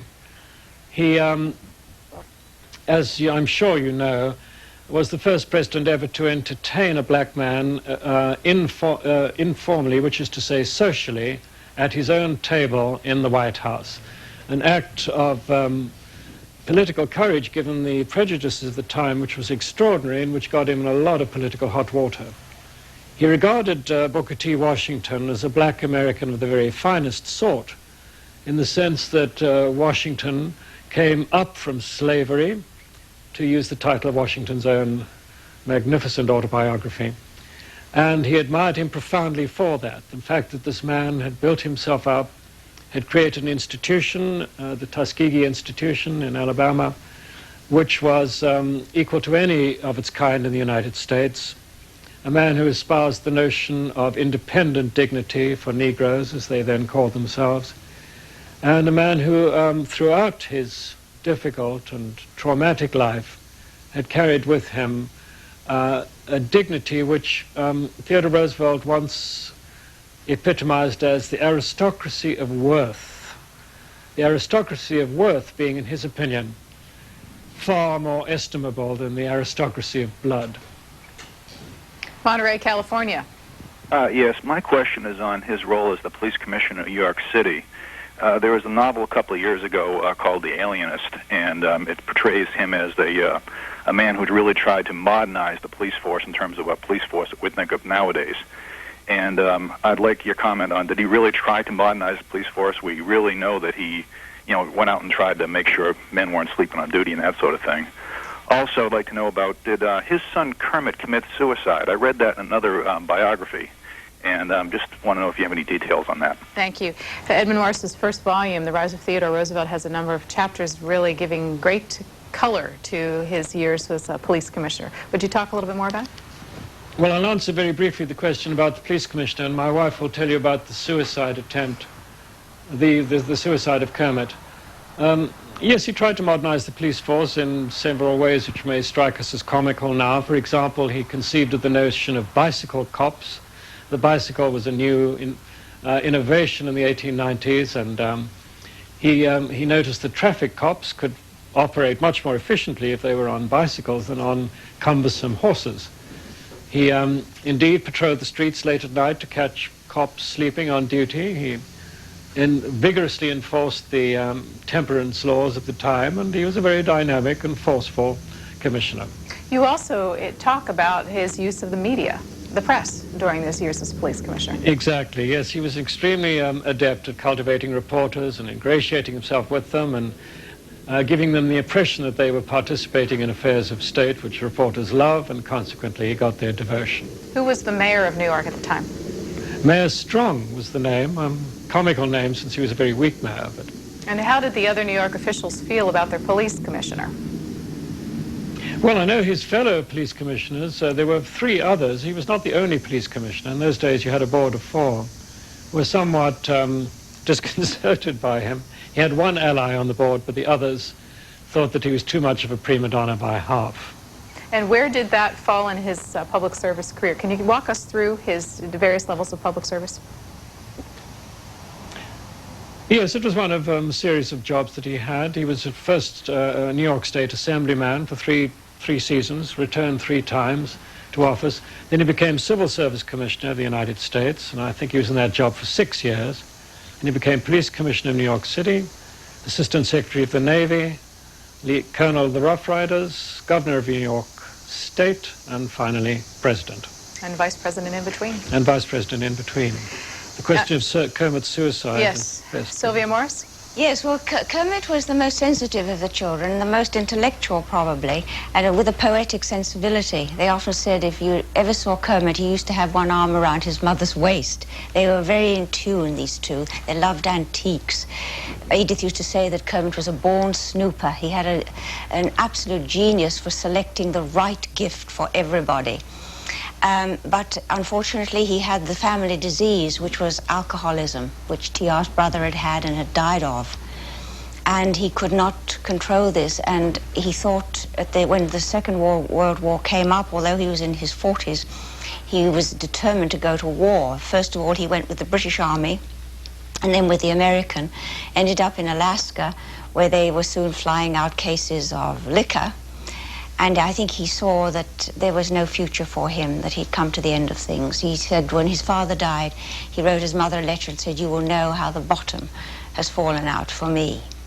They had gone hunting together. They were extremely close. And so he just took a gun and put it in his mouth and shot himself toward the end of World War II. West Eye, New York.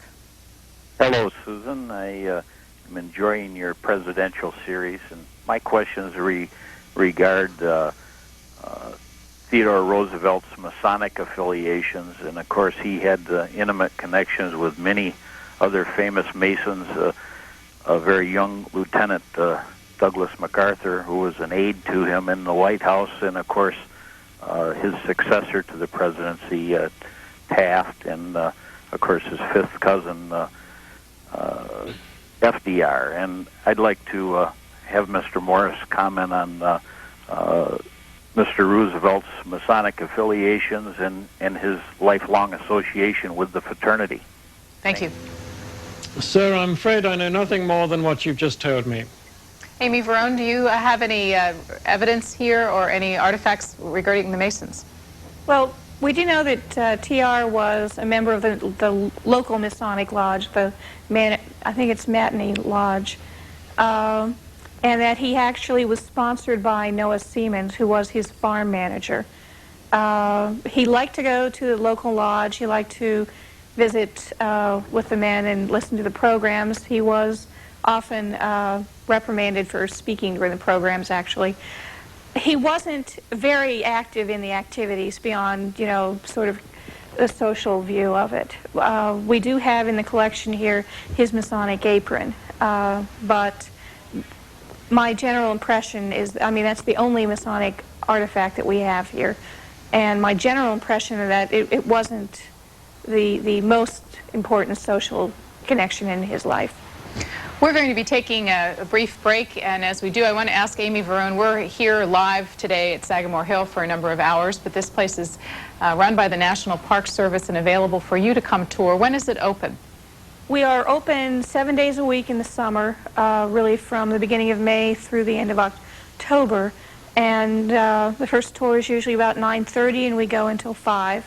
In the summer, we give grounds walks in addition to the regular tour program. After the slow season, as we call it, the winter season, we do go to a 5-day operation and are closed on Mondays and Tuesdays. And may you just show up? Do you need appointments? How's it work? We do not take reservations except for groups. You do need to show up at the site and get a ticket for the tour. The house is only available by a guided tour. I've often wished that Theodore Roosevelt had built a bigger house and built it out of granite, because this house, as impressive as it looks, is wooden and its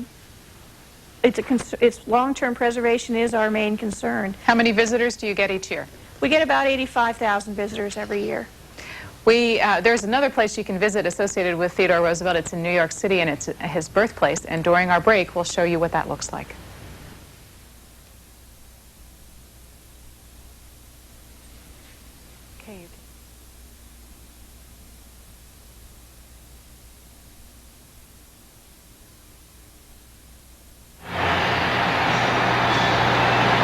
This is the site of the birthplace of Theodore Roosevelt, 26th President of the United States of America.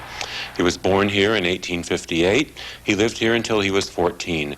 The galleries and the rooms tell the story of TR when he was a child, and as well as his later life.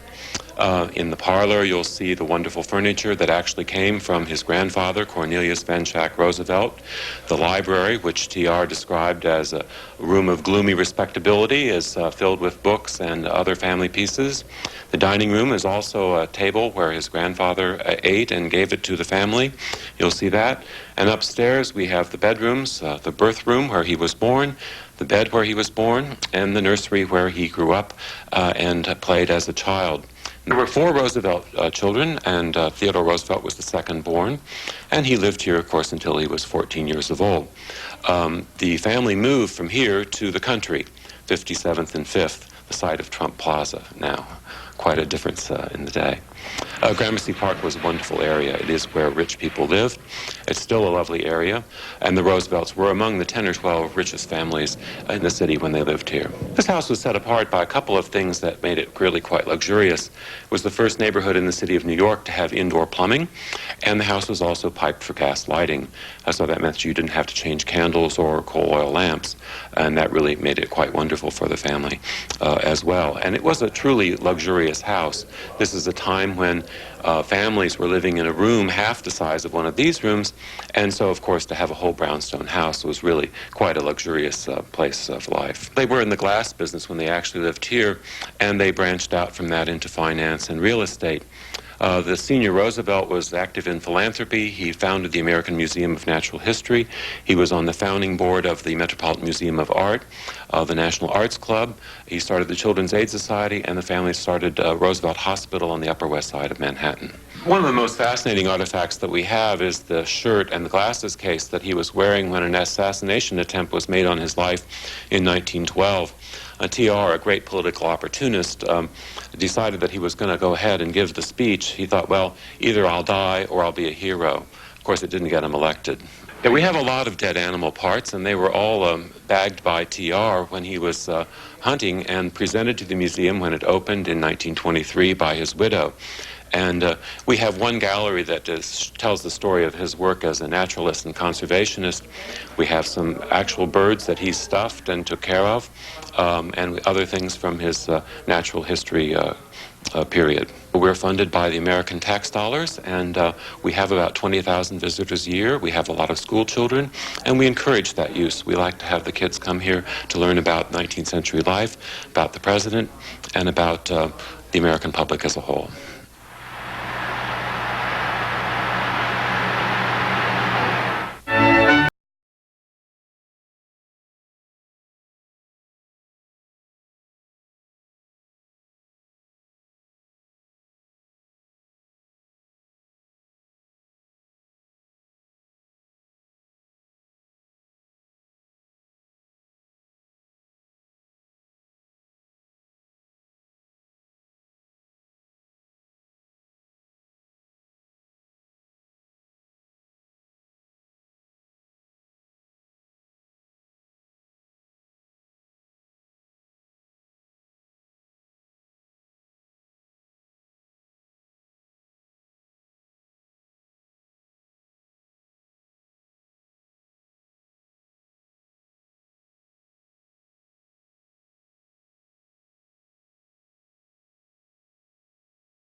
Film footage of Theodore Roosevelt campaigning in Los Angeles in 1912 during his third-party presidential campaign, the Progressive or Bull Moose Party.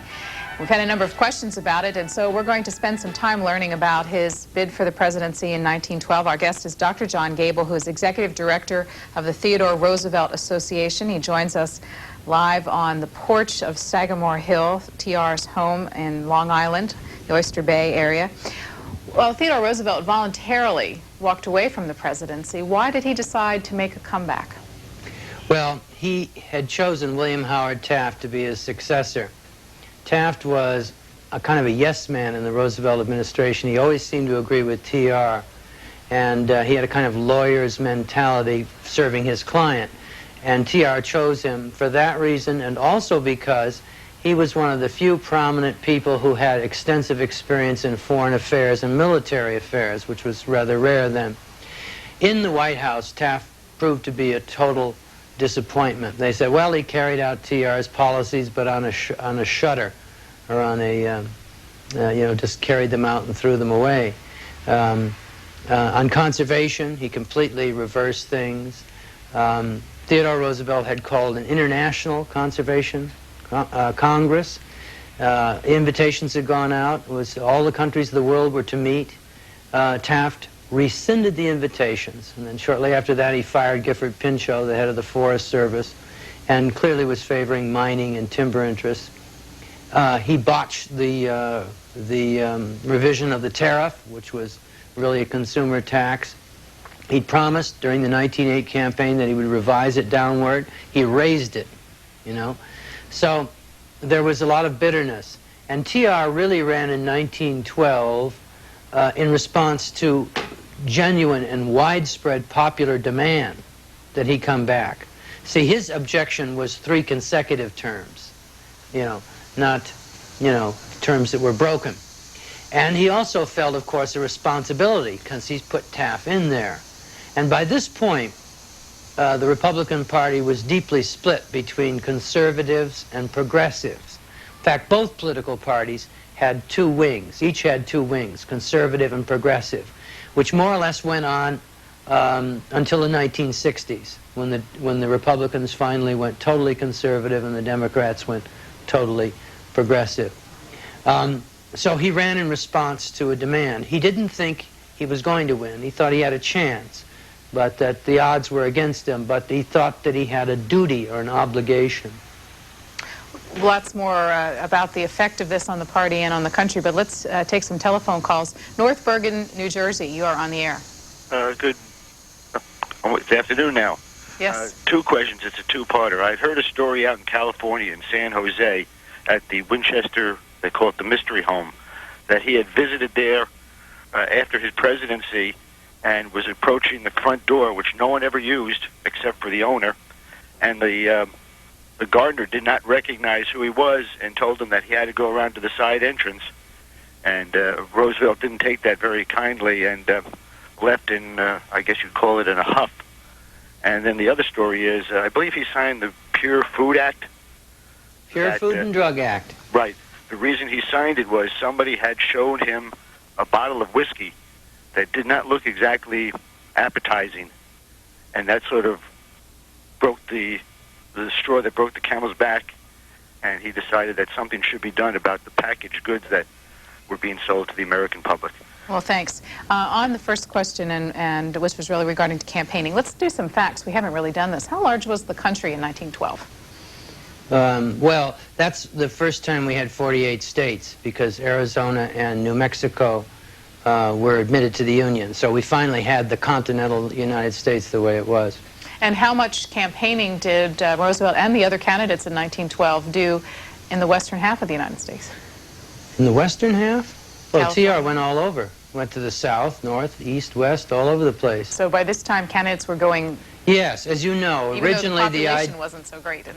Oh, yeah. And they could get around almost as fast as we can today. TR would come up from Washington to vote in Oyster Bay and go back for the returns. They just cleared the tracks and they'd go very fast.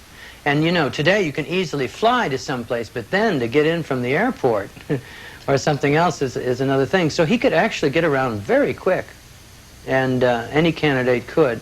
Wilson and Woodrow Wilson, Theodore Roosevelt, campaigned extensively, as did Eugene Debs with the Socialist Party. Taft didn't. He more or less gave up. Why don't you move on to the question about the Pure Food and Drug Act? Yes. No, the whiskey thing had nothing to do with it. He didn't drink whiskey, by the way. No. He'd known for some time, because of the work of various investigative chemists, that there was a problem there. And he had recommended it, you know, that a law be passed. But no attention was paid to his recommendation. And then a man named Upton Sinclair, at that time a young socialist, published a novel called The Jungle, which exposed the conditions in Chicago packing yards. At the same time, a bunch of journalists known as the muckrakers began publishing articles about drugs and food adulteration and all that sort of thing. Many of our patent medicines were pure alcohol, or in some cases had various forms of narcotics that could be deadly, and so on. There was a great problem. This is the beginning of consumer protection.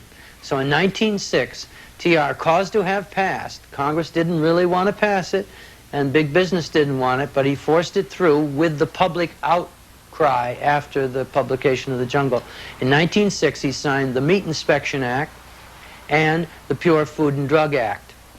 And that was a real landmark move for the federal government coming right into your kitchen and right into the stores.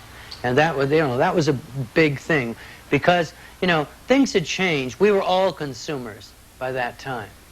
And so it was a new form of citizenship, a new fact of life.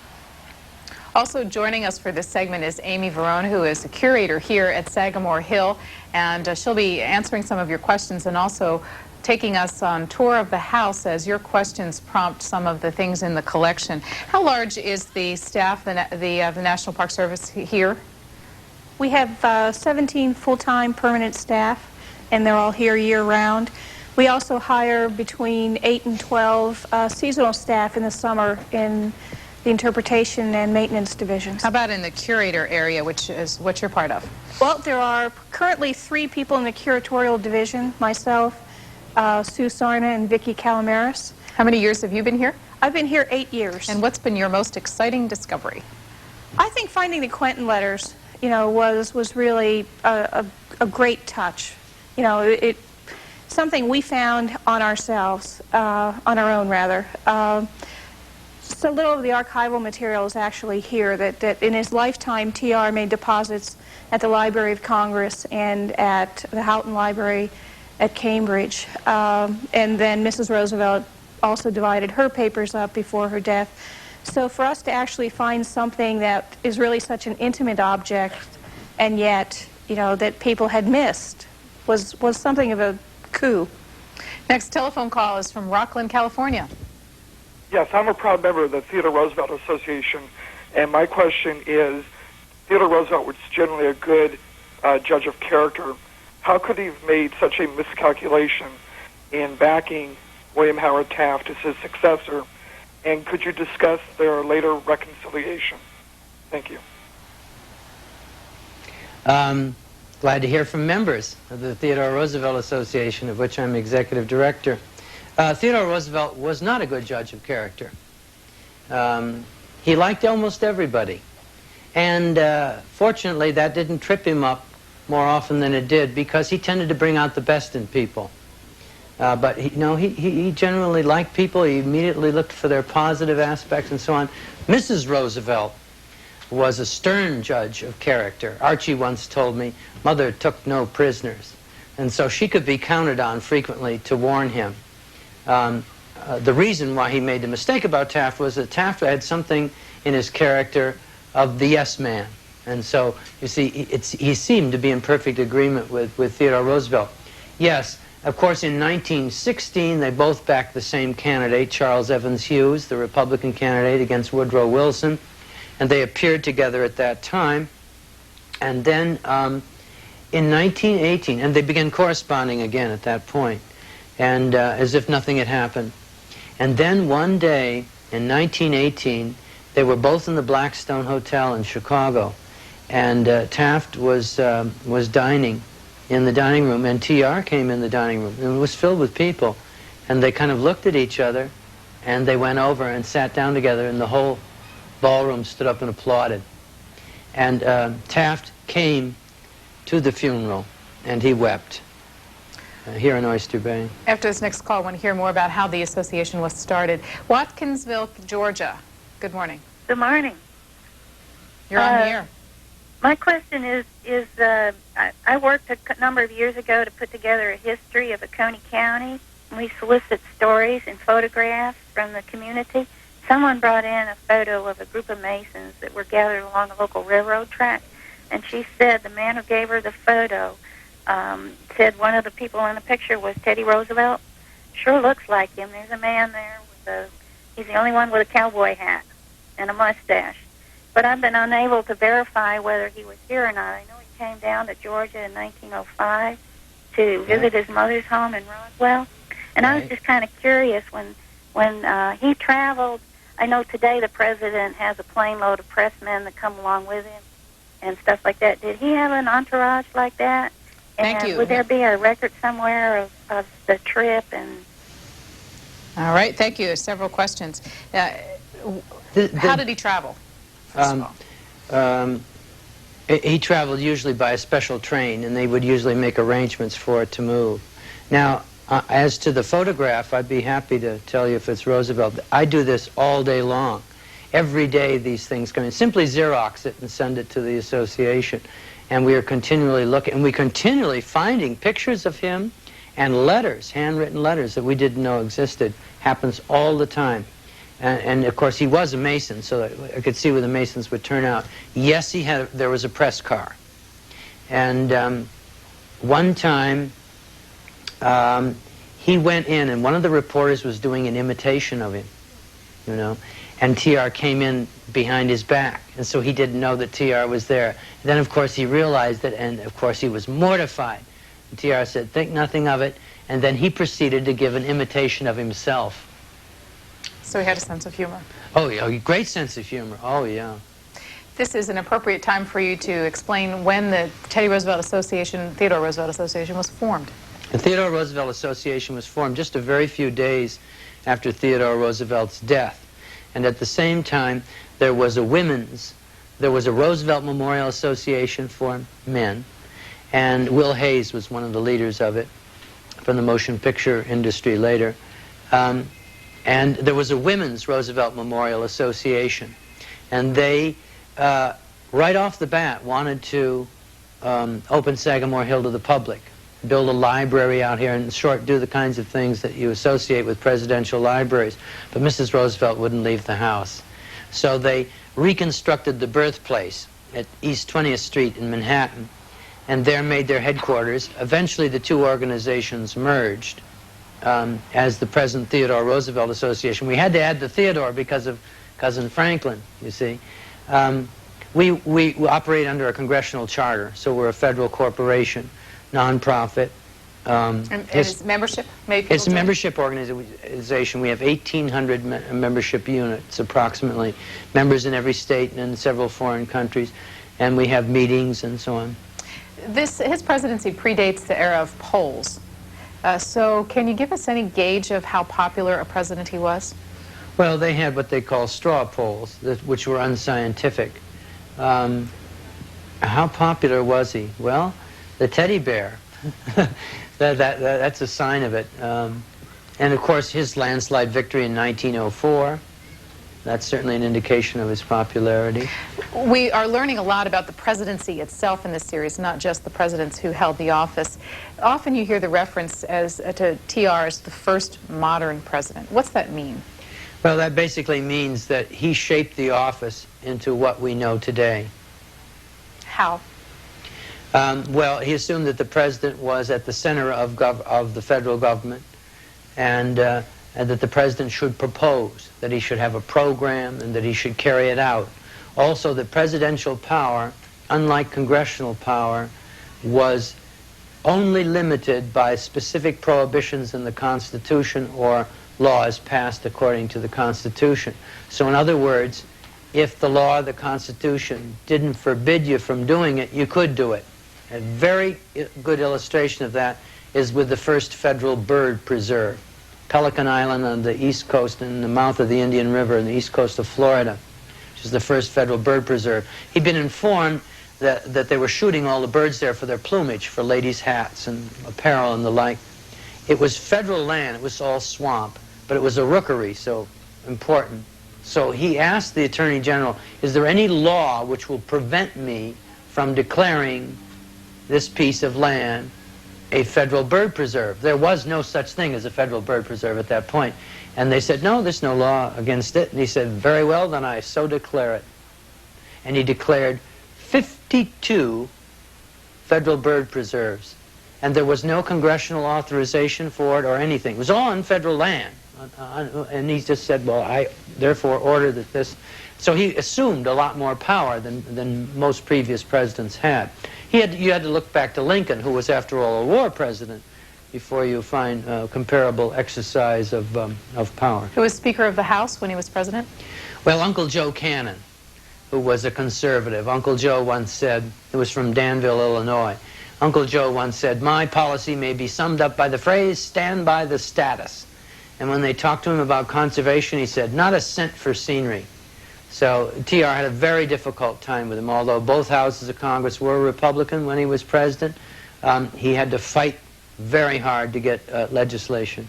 Next call, Cliffside Park, New Jersey. Yes, will you please tell us about TR's relationship with the big business and the trust? And second question, why was he chosen to be vice president? Thank you. Thank you. How about the first question for you, and Amy Verone, will you take the question on why he was chosen to be vice president? Certainly.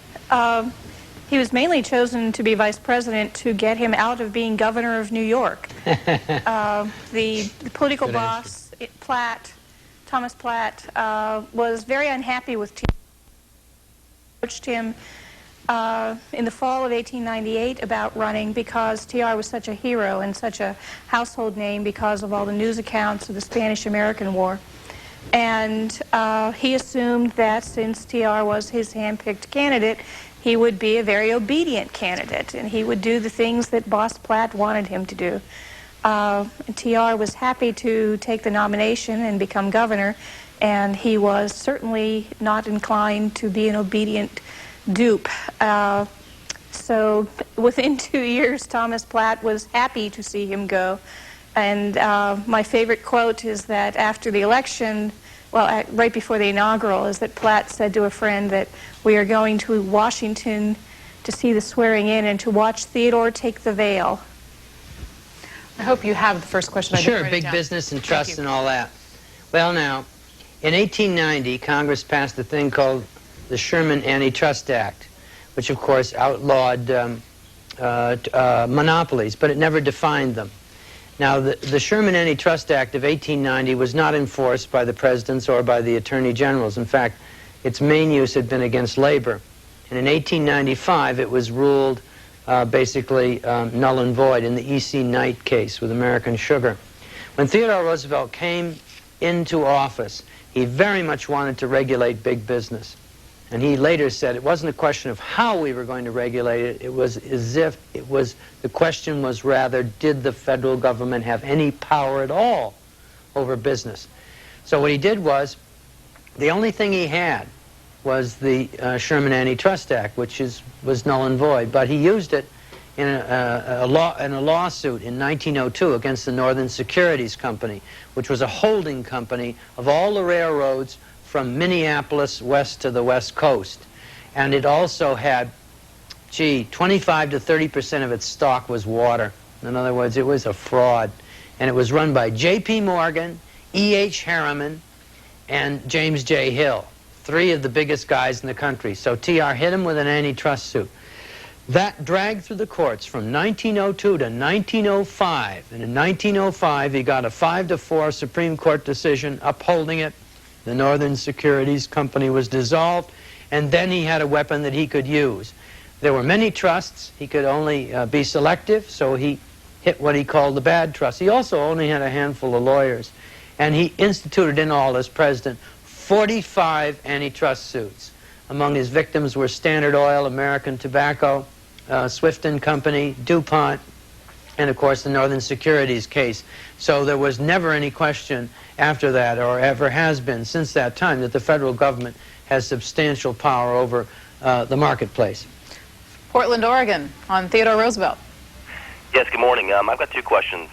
First of all, what do you think, what are your opinions on TR as a historical writer or a writer on historical topics, and what were his contemporary critics, what did they say about his writing on historical topics? And second, TR was very close to his brother Elliot when they were young. Unfortunately, as the panelists I'm sure aware, Elliot kind of had a rather unseemly downward spiral, culminating with his death. I'm wondering what effect that had on TR, both politically and personally. Thank you. Thank you. How many books did he write? Well, he wrote 36 books. How did now, he find time? That is to say, titles and works. Some of those were multiple volumes. So The Winning of the West, for example, generally in its printings is 4 volumes, sometimes 6. But I'm counting that as 1 when I say 36, and he lived to be 60. So. How, in fact, did he find the time for this? That's a very good question. One thing was he didn't need much research in the sense that once he'd read something, he retained it. He did have a photographic memory. No question about it, because he'd say it was on the left-hand page, like that. So he could recall things. Part of his biography of Oliver Cromwell was dictated in the morning while he was shaving, when he was governor of New York. So he had great recall. As a historian, he wasn't of the first rank, but he was definitely in the second rank. And if he'd devoted his full time to it, perhaps, you know, he could have made the first rank. Now, today, among his works, historical works, the Naval War of 1812 and The Winning of the West are still read. In fact, a new edition of the War of 1812 has just come out, and you've written the introduction for it. Yes. It's in a series edited by Caleb Carr from Modern Library, The Naval War of 1812 by Theodore Roosevelt, and I did the introduction. Now, that book was published in 1883 when he was 23 years old. And he started when he was a senior at Harvard because he didn't like the books on the Naval War of 1812. He thought them prejudiced and lacking. So he wrote what is really the definitive account of the Naval War of 1812. He meant to be very scrupulously fair. And the measure of his success in that is that when they were doing the official history of the Royal Navy in the late 1890s, TR was asked to do the section on the War of 1812, which he did, and which was published separately as a book over here in the United States. His Winning of the West is also looked at and respected. That is his account of the frontier and the westward movement from 1763 up until approximately 1805. We're talking with John Gable, who heads up the Theodore Roosevelt Association, and Amy Verone, who is curator here at Sagamore Hill, which is Theodore Roosevelt's house. And we have about 40 more minutes left in our conversation about our 26th president. One of the things that we've been doing all along is making this series available and encouraging students to use it in their classrooms to learn more about American history. And we have a great deal of educational material available for teachers aimed toward high school and middle school teachers. You can access it 2 ways. You can find it on the internet at cspan.org/classroom. And you can also telephone us, 202-626-4858. And if you'd like to get a pencil, I'll give that number back again in another few minutes. And if you contact us, we have lesson plans available and all sorts of other teaching aids so that you can use this series to bring American history alive for young people. We're going to talk right now with a student at Theodore Roosevelt High School in Wyandotte, Michigan, named Shannon McKenney, who's just starting her senior year, about Theodore Roosevelt. What do you know about the man for whom your school was named? Well, in my research, I've learned a lot, actually. I found some very interesting facts about him that were kind of like offbeat, not things that you'd hear about normally. Like, I learned he really enjoyed food a lot. And some of his favorite foods were liver and bacon, kidney stew, wild greens, home-baked bread, mint-flavored foods, and coffee or tea. Well, before you move on, let me ask Amy Verone if you really can add to how the family ate here at Sagamore Hill. Well, The family ate well here at Sagamore Hill. Alice once said that her father liked coarse food and lots of it. It was not uncommon to have have grits with breakfast. TR's mother, of course, had been from Georgia, and he felt that that was an acceptable and expected part of breakfast. They would on occasion have fried chicken for breakfast also. Edmund Morris told me at the break that some breakfasts Teddy Roosevelt could consume 12 eggs. Yes, he could consume 12 eggs. He was very fond of eating. My favorite story is that he had his very own dessert bowl for peaches and cream, and that he used to pour so much cream into the bowl that it would overflow, and he would sort of look up across the table to see if Edith had noticed, and the kids would spy on him and say, "Oh, Mom, look at Dad," things like this. Shannon McKinney, what do you think of TR's diet? I can't imagine eating like that. I don't know. It didn't. I mean, he ate a lot of things, and a lot of the things were Southern based, which surprised me until I found out that his mother was from Georgia. But a lot of these foods, they just seemed so heavy. It was surprising he could do so much athletic things with all that food. What do you think about his interest in athletics and his encouragement of his own children to be athletic? I think it's very nice. I'm at my school involved in a lot of athletics, and I'm also a severe asthmatic, as he was. One of the things he did that I thought was really nice was with his youngest son, Quentin. He used to take Quentin on walks. They would call straight walks, and they would walk up to 5 miles in an exact straight line, and they would walk through ponds, over fences, over trees, wherever, and they would just walk in a completely straight line, and it made it interesting. He made athleticism fun for his kids and something they wanted to do. It was time with their father, and it was time to be outside having fun. John Gable, did his children like their father's encouragement to be so active? Oh, sure. And he would play all kinds of games with them and so on. And you see, out here on Cove Neck, which is a peninsula, there were a bunch of Roosevelt houses. And when he was president, there were 16 Roosevelt children under the age of 21 out here at Cove Neck.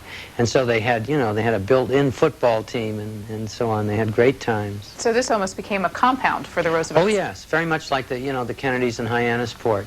Yeah, there were cousins. And it has remained a Roosevelt compound until very recent years. Shannon McKinney, what else did you discover about Theodore Roosevelt that interested you?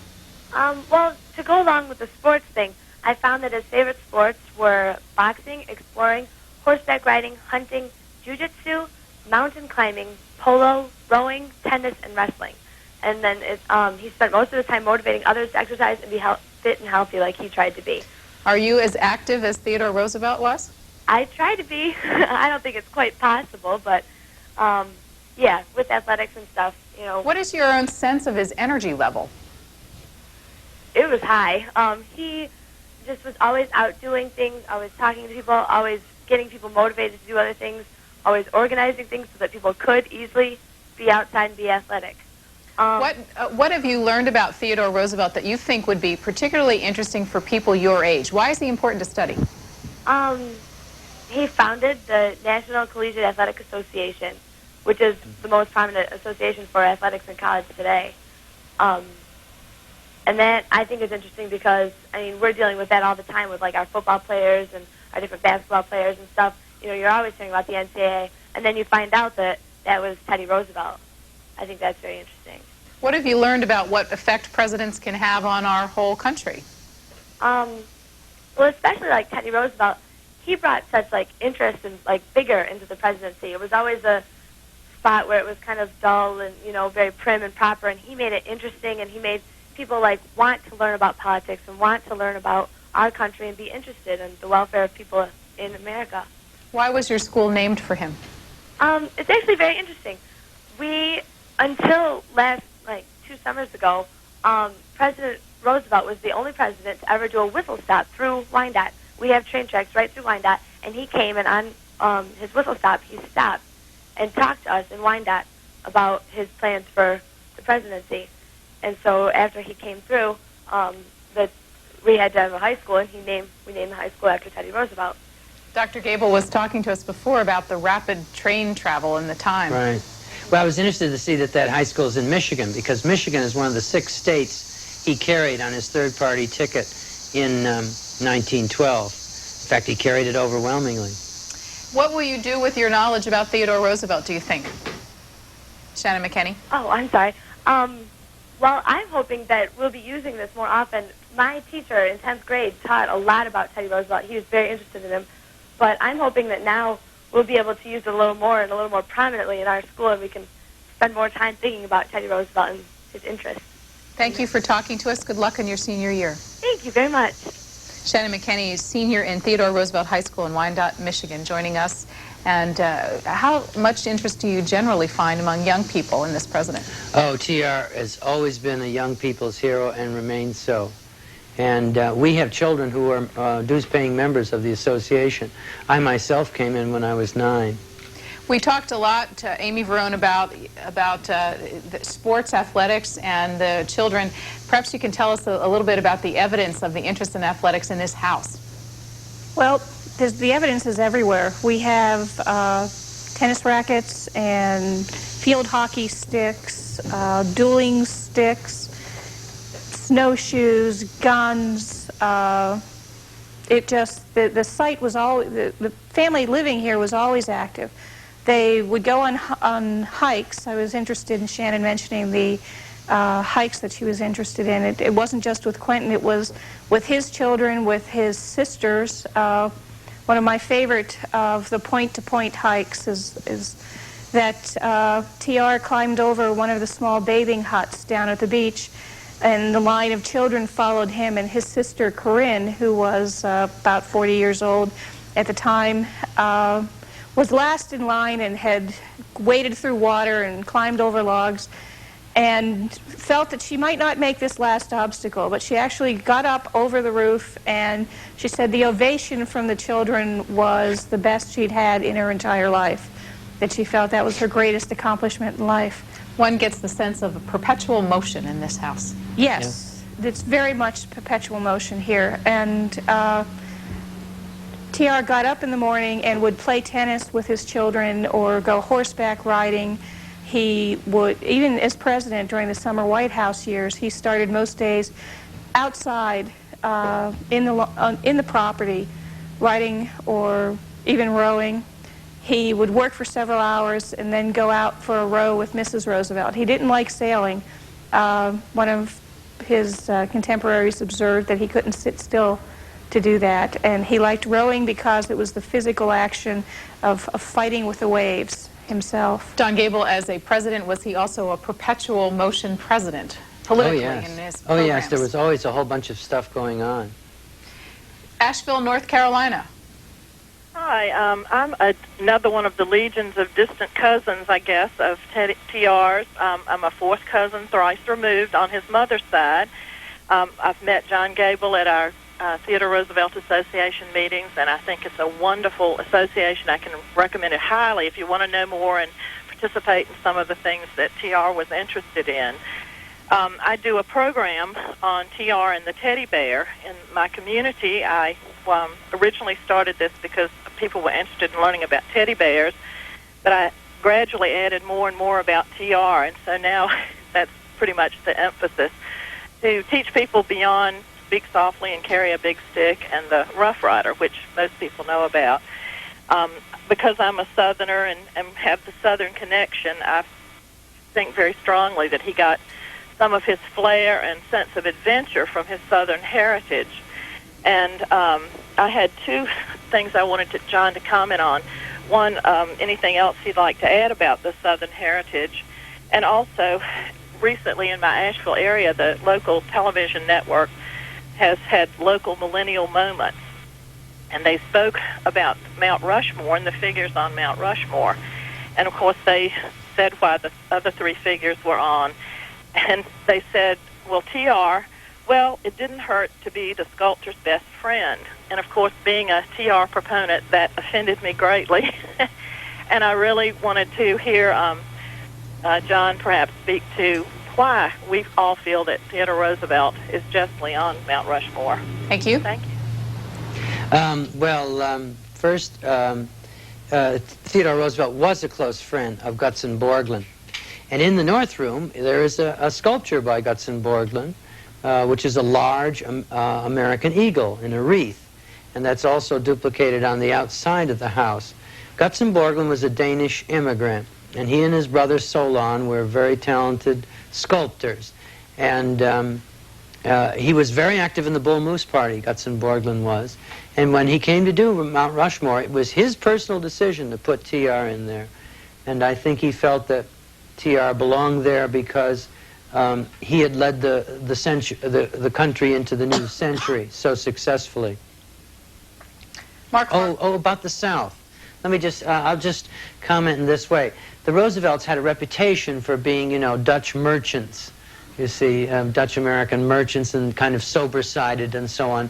And then they say, TR, look who seems so outrageous, you know. And what to account for it? Well, Southern blood. The family often says that.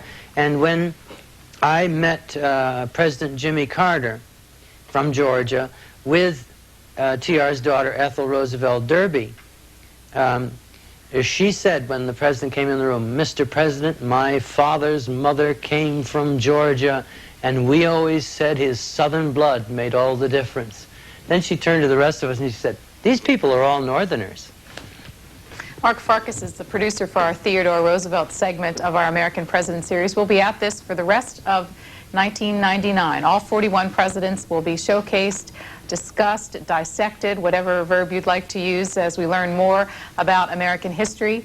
And one full week for each one, so more to come if you're interested in following along with us. Brett Betzel back in the director's chair. And a special thanks today to Cablevision, which is the cable operator here on Long Island, for their assistance in our production. Next telephone call is from Redlands, California.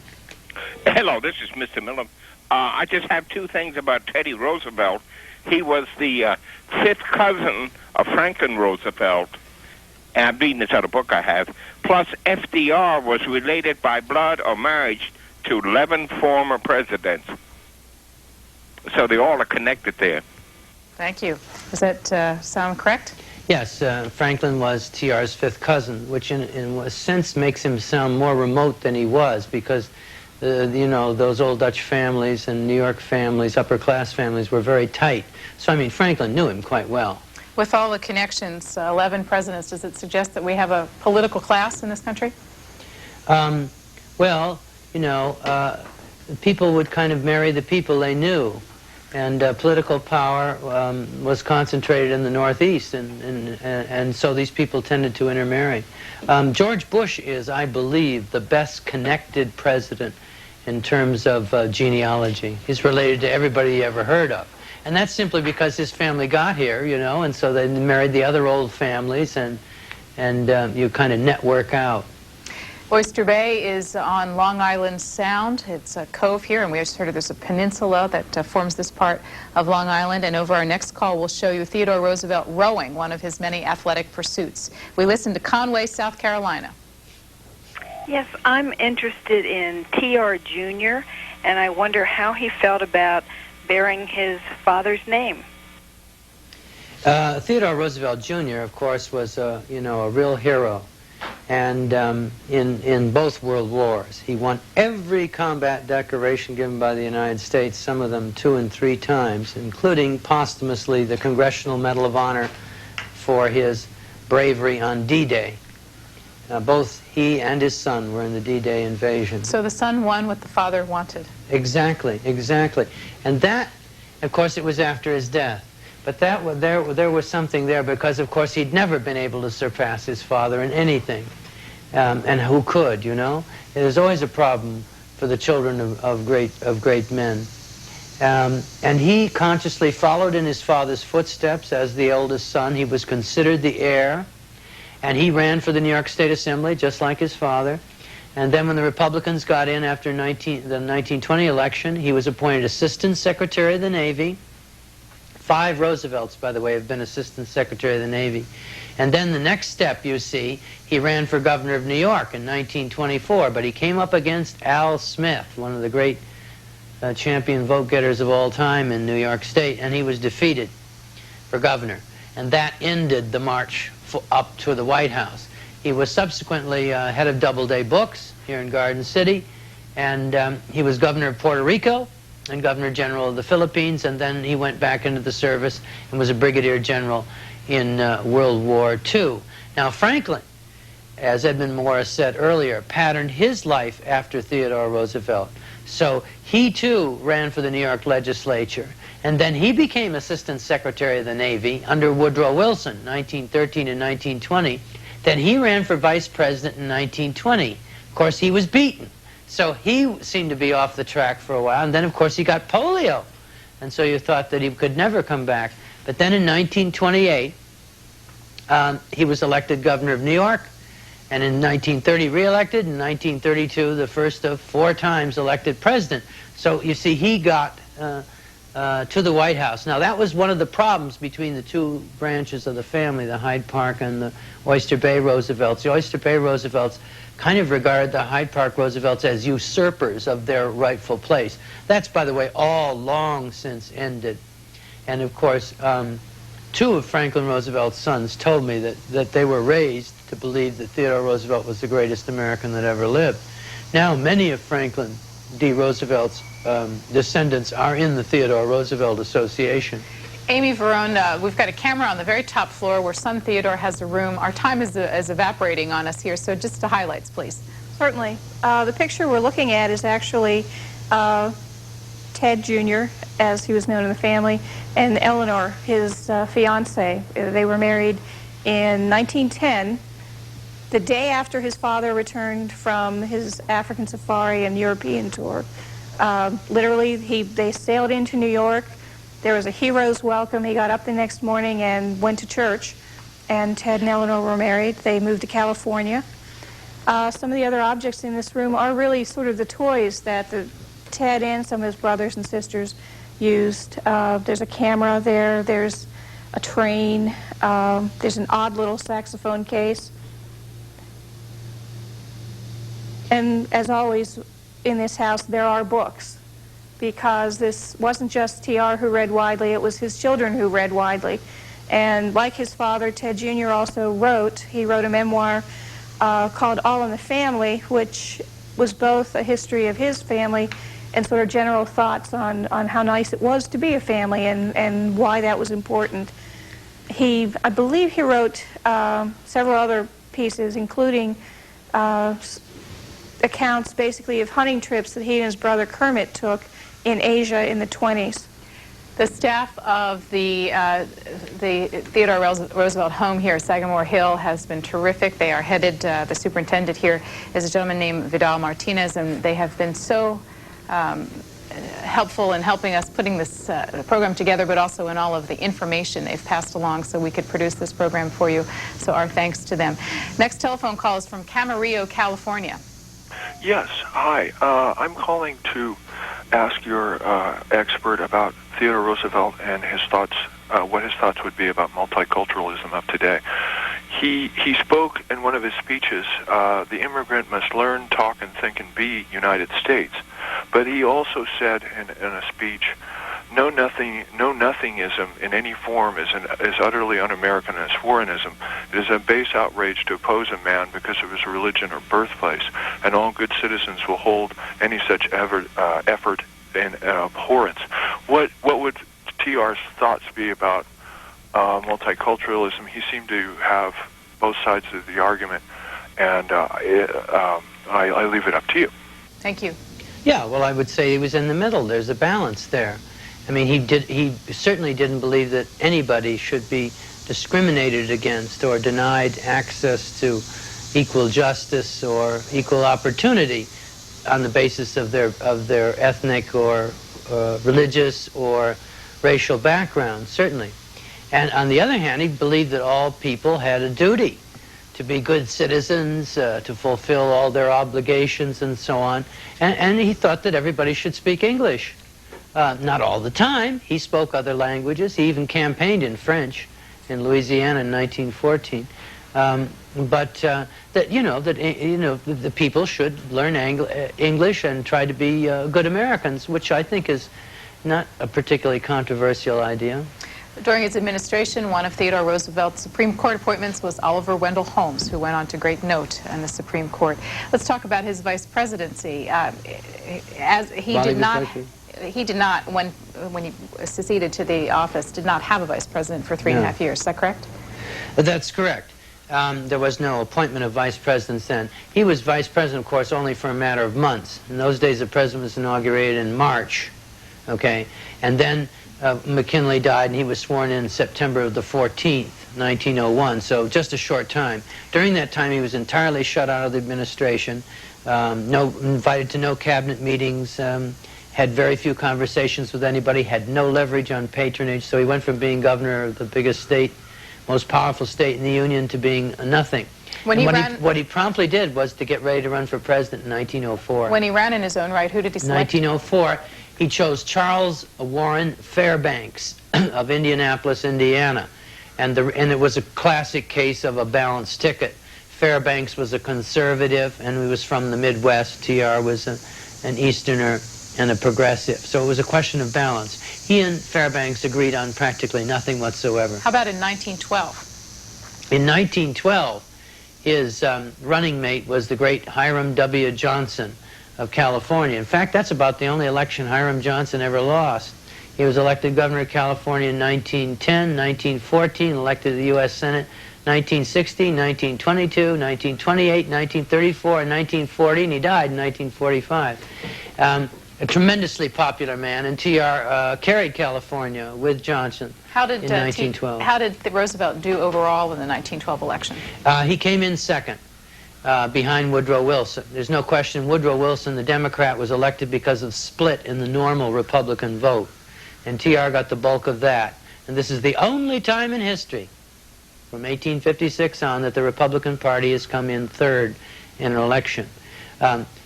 Wilson carried most of the states, once again, because of the classic split in the vote. TR carried 6 states: Pennsylvania, Michigan, Minnesota, South Dakota, the state of Washington, and California, which is, you know, right across the country. And he nearly carried about 5 or 6 more others, and there were 20 Bull Moose congressmen elected. And to this day, does he remain the most successful third-party candidate? Yeah, of course you have to make judgments in terms of a percentage of the vote and absolute so on. But even his total of over 4 million votes was hardly, in fact, hardly ever is matched by any other candidate. Bucks County, Pennsylvania. Yes, thank you for taking my call. I have a recollection and 2 questions. I'm in my 80th year, and somebody called in earlier and said, how popular was he or how well known? And I remember my dad was a Methodist minister in Princeton, New Jersey, and Woodrow Wilson's sister-in-law later on lived in our home in the parsonage and was sort of a nanny to me. But I remember my job at parties my dad would have at the parsonage, and I was still dressed in a gown, some sort of a baby's dress, and he'd stick a pair of glasses on my forehead and make me say, "Delighted, delighted," and everybody would howl with laughter. Now, this was a family parody through the many years, and I just wondered how, in those days, no radio, well, there was radio, but that word was rampant across the country. And of course, in 1927, 29, in those years, I remember it was always talk. I was shown all the books that Roosevelt wrote his children, and you didn't talk about anybody else but Teddy Roosevelt, if you liked Woodrow Wilson. Appreciate it, because that gives us some sense, it adds a personal story to the whole question of his popularity. We have just 10 minutes left to go. We're going to continue taking more calls. Pittsburgh, Kansas, next. My first impulse was to frame a question about why TR, at least in the mind of partisans like ourselves, is not classed more often as one of the top 10 presidents. And then I began to answer my own question. Perhaps he was so complex that it was easy to pick out the macho factor and have his critics focus on that. And as I searched for an answer to my own question, which I'd like some comments on, I was looking through his 1914 autobiography, which he tries to define what he thinks is greatness. He says, practical efficiency is common, and lofty idealism not uncommon. It is the combination which is necessary, and the combination is rare. Comments on where he should rank in the circles of the 20th century, at least. Sure. The famous presidential polls by Arthur Schlesinger Sr. in 1948 and 1962 put TR on both occasions as number 7 and in the near great category. Today he is ranked very much higher. There have been many presidential polls taken in the last 15 years, and he usually ranks in the top 5, top 4, or top 3. Recently, Time magazine was doing its millennial story, and they put together a panel of historians, and they rated him as number 2 among 20th century presidents. Number 1 was Franklin. What do you think the biggest mistake or problem of his administration? Where were his shortcomings? His shortcomings. Well, his biggest mistake was to choose Taft as his successor. That had all kinds of terrible consequences. His shortcomings, some historians would say he should have revised the tariff downward, but he could see that so many elements in his party were wedded to it, and he didn't think it was that important, so he left it alone. And it then became a very explosive issue in later times. As for a specific incident, I would agree with Edmund Morris that Brownsville was the biggest mistake. I don't think it had anything whatsoever to do with race. I think it had to do with his sense of military justice and so on. Carbondale, Colorado. Hi. I'm wondering about his experience, Teddy Roosevelt's experiences in Glenwood Springs, Colorado. Can you talk about that a little bit? He stayed there when he was on a bear hunt when he was president, about 1905. Now, I know that sometimes the claim is made that in Glenwood Springs, Colorado, is where the teddy bear originated. That is absolutely not true. It originated out of a hunt in Mississippi in 1902. Princeton, New Jersey. Yes, thank you. I was wondering 3 things. First of all, did President Roosevelt have an overnight weight problem, so to speak, because he seemed to be very slim when he was young, and then suddenly he seemed to have a weight problem? Secondly, how and why did he die at such a young age? And thirdly, I'd like to say that some years ago, I had some correspondence exchanged with John Gable, and I had a few telephone conversations with him with regard to a pocket watch that I own, which I really believe belonged to President Roosevelt. But he could not authenticate it because he said there was no record of watches owned by the president at that time. I'm wondering if there's been any change and whether or not they might have a record of it now, because I honestly believe it is his watch. Thank you. Okay, thank you. If you'll take 1 and 3, we'll do the circumstance of his death with Amy Verone. So, right. Weight problem. Weight problem. I don't know for sure, but it's my belief that his metabolism probably changed, because he's right. He put on a great deal of weight after he became president. He himself ascribed it that to not being able to exercise as much. But he continued to exercise a lot, but he seemed to put on weight after 1901. And he was 200 pounds by the time he left the White House, and he was about between 5'8" and 5'10" in height. Now, as to the watch, no, we don't have any further documentation. It just sort of, turns up. And, I mean, there are some watches here, and we know of those watches. We don't know of the others. That's often the case. You'll have a tradition with a particular item, and people will bring it. That's what they call a provenance. Where has it been? How is it owned? How has it been passed along? And we have to investigate those things. John Gable also teaches at Hofstra University in New York. We have only a few more minutes left, and that caller asked the question of his death. Amy Verone, how old was he when he died? He was just 60 years old. And where did he die? He died here in this house. This was the place he loved best, obviously. Theodore Roosevelt has the great distinction of being the first president, perhaps the only, to be involved in a traffic accident in 1902 when a carriage he was riding in was actually struck by a trolley car in Massachusetts. The Secret Service agent with him was killed, and TR actually was injured. His leg was injured with a rather severe cut, and the wound never truly healed.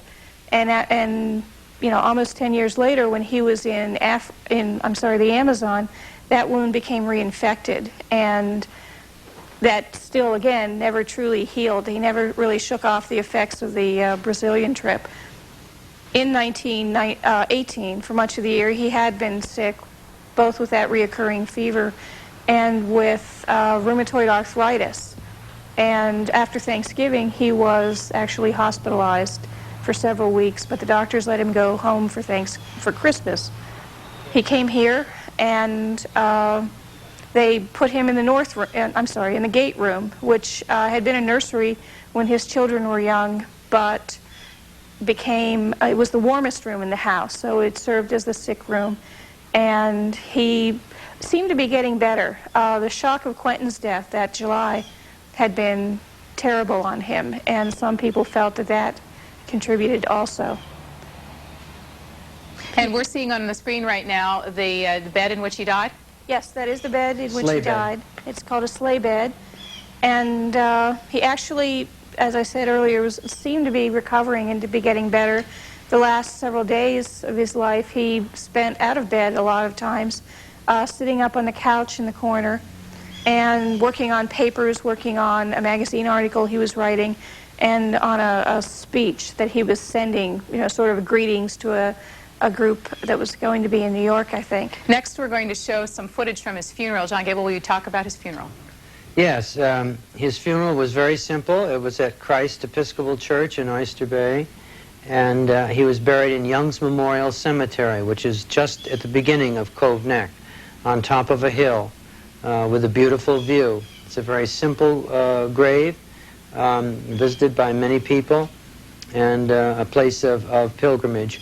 The New York City Police took care of all the security and arrangements at the funeral as a tribute, obviously well out of their jurisdiction, but as a tribute to TR. They were policemen all over 6 feet tall.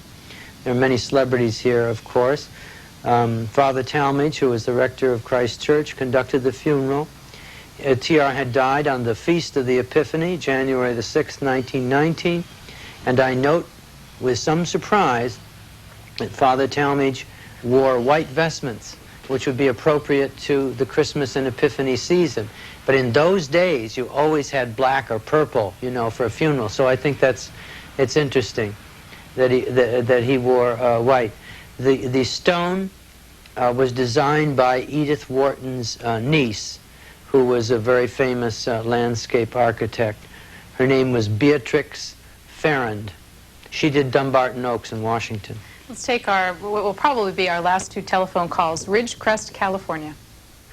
Yes, my name is Stan Ricker, and I'm especially interested in the fact that John Philip Sousa wrote a march on behalf of Mr. Roosevelt called Hands Across the Sea, talking about the foreign policy of Mr. Roosevelt. 2 questions, please. Number 1, were the 2 gentlemen buddies in any respect? Did Mr. Sousa's knowing Mr. Roosevelt help John Philip Sousa's career? And number 2, would you please comment on Mr. Roosevelt's foreign policy? Thank you very much for taking this call. Let me ask Amy Verone if she can comment on the relationship between John Philip Sousa and TR. To my knowledge, there wasn't one. Oh, they knew each other. There wasn't a huge. He certainly wasn't out promoting Sousa's career. I think Sousa's career was doing fine on its own. Acquaintances, but not the best of friends, in other words. Yeah, Sousa lived over in Port Washington, and nearby. They knew each other, but they were not close friends, no. Sousa also wrote a march in honor of Quentin's death. The second question was a big one, assessment of his foreign policy. Yeah, I think that, one of the real problems is that people don't appreciate what a tremendous force for world peace he was. I mean, he was the first president of the United States who was truly a world leader and involved all over the world, Asia, Europe, everywhere else. And he had a tremendous peace record. If we haven't noted it, in fact, he won the Nobel Peace Prize. He won the Nobel Peace Prize, the first American to win a Nobel Prize in any category. He stopped a world war from happening by his mediation in the Algeciras Conference between the crisis between France and Germany over Morocco. He mediated an end to the Russo-Japanese War, for which he won the Nobel Peace Prize. He was the first president to submit a case for arbitration to the International Court of Arbitration at The Hague. He worked very hard for arms limitation, naval arms limitation. And when he saw how little interested the European countries were in naval arms limitation, he knew then he had to build a lot of battleships and do it fast. The big stick that he spoke of was, of course, his Navy. We were somewhere below number 5 in the size of our Navy when he became president. We were second only to Great Britain and ahead of Germany when he left the White House. Last call's from Big Lake, Minnesota.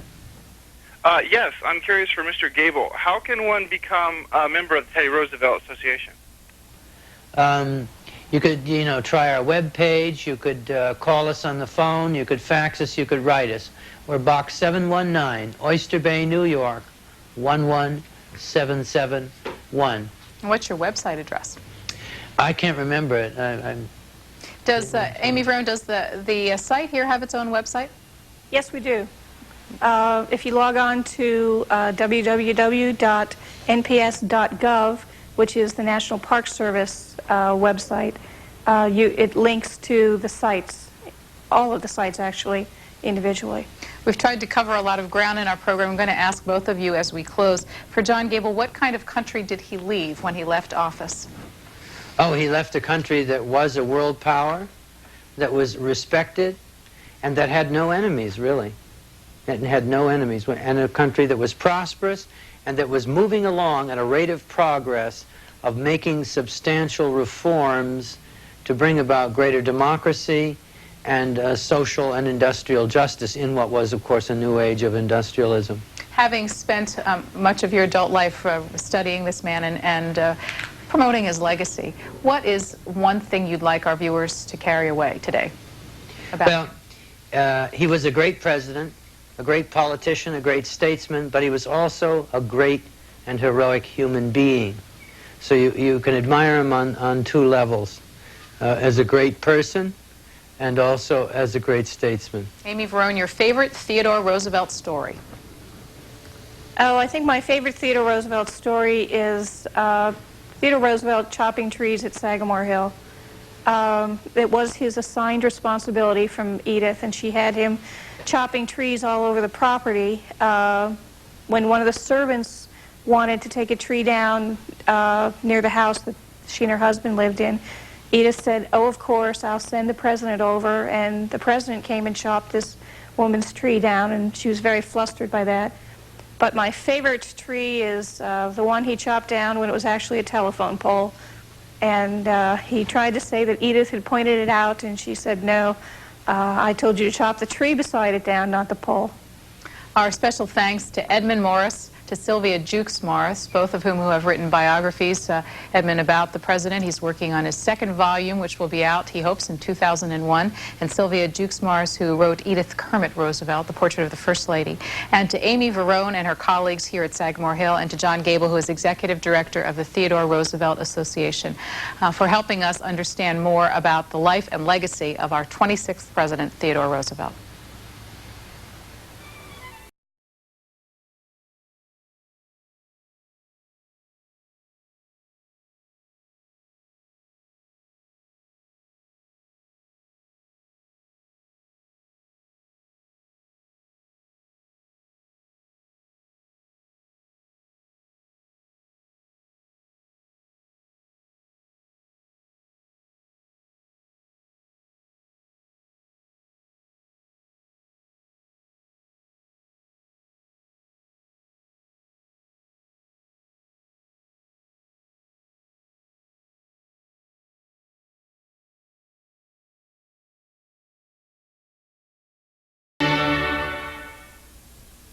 If you'd like more information on any of the 41 American presidents, check our website. Start at cspan.org and click on the American Presidents icon.